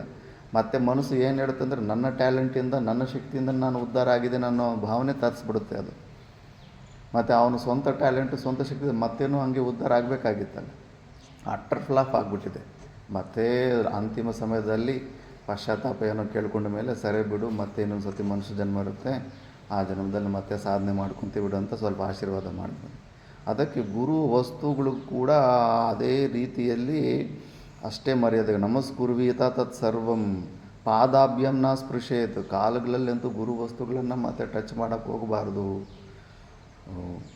ಗಚ್ಚತ ಪೃಷ್ಠತೋ ಗಚ್ಚೇತ್ ಗುರುಚ್ಛಾಯಾಂ ನ ಲಂಘಯೇತ್ ನೋಲ್ಬನಂ ಧಾರಯೇತ್ ದ್ವೇಷಂ ನಾಲಂಕಾರಾಸ್ತತೋಲ್ಬನಾಂ. ಗುರುಗಳ ಹತ್ರ ಹೋಗುವಾಗ ಹಿಂಗೆ ಫ್ರಂಟಲ್ಲಿ ರಿವರ್ಸ್ ಬರೋವಾಗ ಮೈದು ಹಿಂದ್ಗಡೆ ಇರೋ ಬ್ಯಾಕ್ ತೋರಿಸ್ಬಿಟ್ಟು ಬರಬಾರ್ದು. ಇದು ಸನಾತನ ಧರ್ಮದಲ್ಲಿದೆ. ಗುಡಿಗಳಲ್ಲೂ ಕೂಡ ನಮಸ್ಕಾರ ಮಾಡ್ಕೊಂಡ ಮೇಲೆ ರಿವರ್ಸಲ್ಲೇ ಬರ್ತಾರೆ. ಆ ಭಾವನೆ ಸುಮಾರು ಜನಕ್ಕೆ ಗೊತ್ತು. ಗುರುಗಳಿಗೆ ಬೆನ್ನು ತೋರಿಸಿ ಬರಬಾರ್ದು ಅಂದ್ಬಿಟ್ಟು ಹಾಗೆ ರಿವರ್ಸಲ್ಲಿ ಹೋಗ್ತಾ ಇರಬೇಕು. ಗುರು ಛಾಯಾಮ್ನ ಲಂಗೆ ಇತ್ತು. ಗುರುಗಳು ಮುಂದೆ ನಡ್ಕೊಂಡು ಹೋಗ್ತಾ ಇರ್ತಾರೆ. ಕೆಳಗಡೆ ಗುರುಗಳು ನೆರಳು ಬೀಳ್ತಾ ಇರುತ್ತೆ. ಏನಾಗುತ್ತೆ ಬಿಡು ಅಂತ ಗುರುಗಳನ್ನ ನೆರಳನ್ನು ಹಂಗೆ ತೊಳ್ಕೊತ ಹೋಗೋದಲ್ಲ, ಡಿಸ್ಟೆನ್ಸ್ ಮೇಂಟೈನ್ ಮಾಡು. ಆ ನೆರಳನ್ನು ಬಿಟ್ಟು ಮತ್ತೆ ಜಾಗ ಇರುತ್ತಲ್ಲ ಅಲ್ಲಿಂದ ನಡ್ಕೊಂಡು ಹೋಗುವಂತ. ಇವೆಲ್ಲ ಹೊರಗಡೆ ಅಲ್ಲಿ ಅದರ ಮೇಲೆ ಕಾಲಿಟ್ಟಿದ್ರೆ ಒಂದು ನಾಳೆ ಗುರುಗಳ ಮೇಲೇನೋ ಕಾಲಿಡ್ತೀಯ, ಗುರುಗಳ ಮಾತನ್ನು ಕೂಡ ಹಂಗೆ ಉಲ್ಲಂಘನೆ ಮಾಡ್ತೀಯ. ಆ ಅಹಂಕಾರ ಅಲ್ಲಿ ತನಕ ಹೋಗುತ್ತೆ ಅಂದ್ಬಿಟ್ಟು ಗುರುವಿನ ನೆರಳನ್ನು ಕೂಡ ದಾಟಬಾರ್ದು. ನೋಲ್ಬನಂ ಧಾರಯೇದ್ ವೇಷಂ. ಮತ್ತು ಮೇಕಪ್ ಕೂಡ ಅಷ್ಟೇ. ಗುರುಗಳಿಗಿಂತ ಜಾಸ್ತಿ ಮಿಣುಕು ಅನ್ನೋ ಬಟ್ಟೆಗಳು ಹಾಕ್ಕೊಂಡು ಮಿಂಚಬಾರ್ದು. ಯಾವಾಗಲೂ ಅಷ್ಟು ಗುರುಗಳು ಬಳಸಿರೋ ಅಂಥ ವಸ್ತ್ರಗಳನ್ನು ಶಿಷ್ಯ ಬಳಸಬೇಕು. ಈಗ ಯಾರಿದ್ದಾರೆ ಆ ರೆಡಿ ಕೊಟ್ಟರೆಗಾನೆ ಇನ್ನೂ ವಿಪರೀತವಾಗಿ ಯೋಚನೆ ಮಾಡ್ತಾರೆ. ನಮಗೆ ಉಪದೇಶ ಆದಮೇಲೆ ಒಂದು ಸೆಟ್ ನಾವೇ ಕೇಳಿ ಇಸ್ಕೊಂಡ್ವಿ ಗುರುಗಳ ಹತ್ರ. ಗುರುಗಳು ಬಳಸಿ ಜೀರ್ಣ ಆಗಿರೋಂಥ ವಸ್ತ್ರಗಳನ್ನು ಗುರುಗಳ ಹತ್ರ ಕೇಳಿ ಮತ್ತೆ ಅದು ಸ್ವೀಕಾರ ಮಾಡ್ಕೋಬೇಕು. ಇಲ್ಲ ಗುರುಗಳು ಹಳೆ ಹರ್ಕಲು ಬಟ್ಟೆ ಹಾಕ್ಕೊಂಡು ಇವನು ಫುಲ್ಲು ಶೈನಿಂಗಲ್ಲಿ ಮೇಕಪ್ಗಳು ಅಲಂಕಾರಗಳು ಅವೆಲ್ಲ ಮಾಡಿಕೊಂಡ್ರೆ ಇಲ್ಲಿ ಉಲ್ಲಂಘನೆ. ನೋಲ್ಬನಂ ಧಾರಯೇದ್ ವೇಷಂ ನಾಲಂಕಾರ ತಥೋಲ್ಬಣಂ ಅಂತ ಇವೆಲ್ಲ ಇರ್ಬೋದು. ಗುರುಗಿಂತ ಹೆಚ್ಚಾಗಿ ಮಿಂಚೋ ಯಾವುದೇ ವಿಷಯದಲ್ಲಿ ನೀನು ಮಿಂಚೋ ಥರ ನೋಡಬೇಡ ಅಂದ್ಬಿಟ್ಟು ಯಾರು ಶಿವ ಹೇಳ್ತಾ ಇದ್ದಾನೆ. ಗುರು ನಿಂದಾಕರಂ ದೃಷ್ಟ್ವಾ ಧಾವಯೇದತ ವಾಸಯೇತ್ ಸ್ಥಾನಂ ವಾ ತತ್ಪರಿತ್ಯಾಜಂ ಜಿಹ್ವಾ ಛೇದಾಕ್ಷಮೋ ಯದಿ. ಇದು ಫೇಮಸ್ ಮಂತ್ರ. ಗುರುಗಳನ್ನ ಯಾರಾದರೂ ನಿಂದೆ ಮಾಡ್ತಾ ಇದ್ದಾರಂದರೆ ತಕ್ಷಣ ಆ ಜಾಗನ ಕಂಪ್ಲೀಟಾಗಿ ಅವ್ರ ಸಹವಾಸ ಆ ಜಾಗನ ಬಿಟ್ಟುಬಿಟ್ಟು ದೂರ ಹೊಟ್ಟೋಗು. ಯಾಕಂದರೆ ಫಸ್ಟ್ ಆಪ್ಷನ್ ಎಂದರೆ ಅವನಿಗೆ ನಾಲಿಗೆ ಕಟ್ ಮಾಡಬೇಕಂತೆ. ಅವನು ನಾಲಿಗೆ ಕಟ್ ಮಾಡೋಷ್ಟು ಸಾಮರ್ಥ್ಯ ನಿನಗಿಲ್ಲ ಅಂದ್ರೆಗನ ಆ ಪ್ಲೇಸು ಆ ವ್ಯಕ್ತಿಯನ್ನು ಲೈಫ್ ಲಾಂಗ್ ಬಿಟ್ಬಿಡ್ಬೇಕಂತೆ. ಅಲ್ಲಿಂದ ಟಕ್ ಅಂತ ಎದ್ದು ಬಂದುಬಿಡ್ಬೇಕು.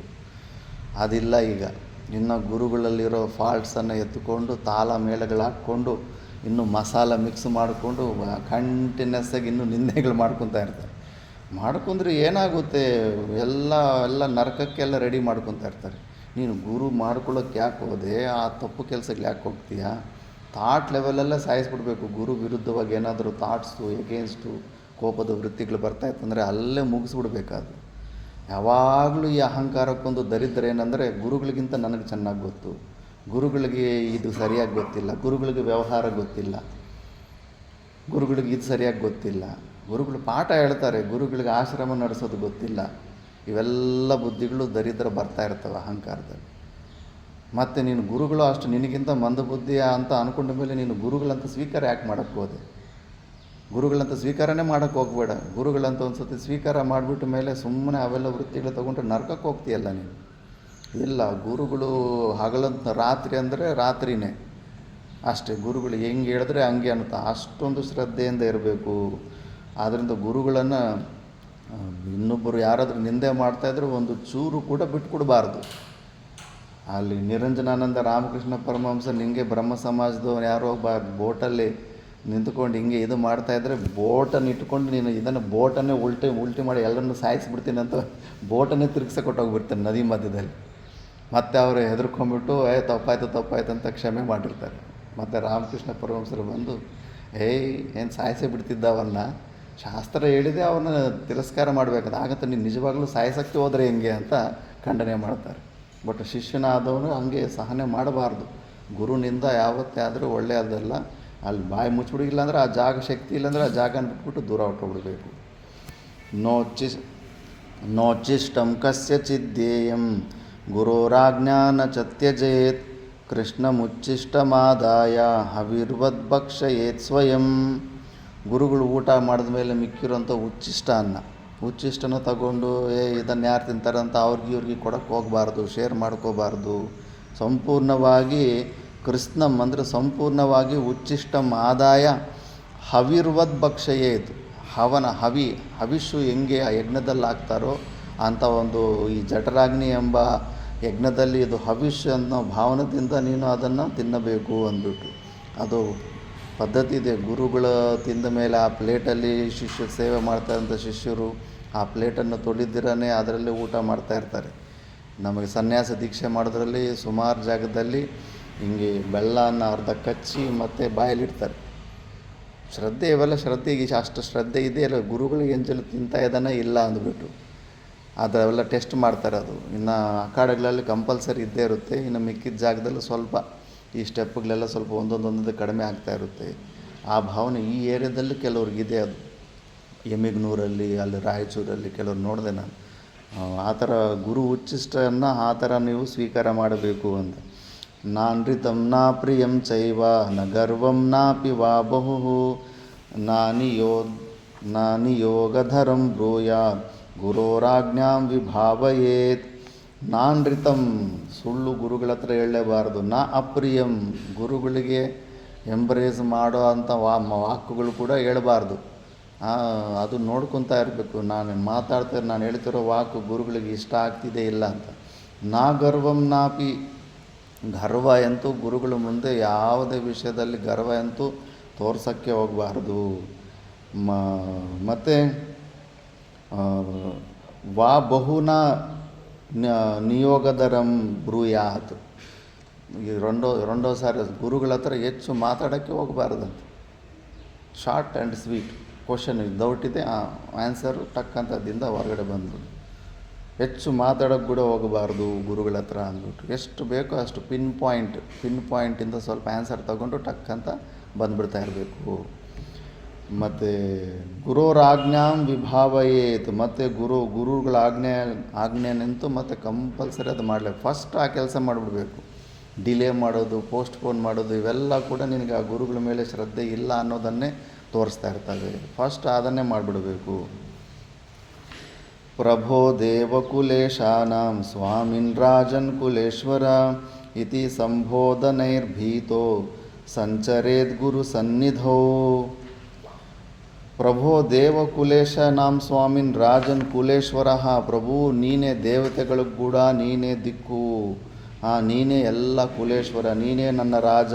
ಇತಿ ಸಂಬೋಧನೈಹಿ ಭೀತಃ ಭಯದಿಂದ ಸಂಚರೇದ್ ಗುರು ಸನ್ನಿಧು. ಗುರುಗಳ ಹತ್ರ ಇದ್ದಾಗ ಸ್ವಲ್ಪ ಭಯ ಭಕ್ತಿಯಿಂದ ನಡ್ಕೋಬೇಕು.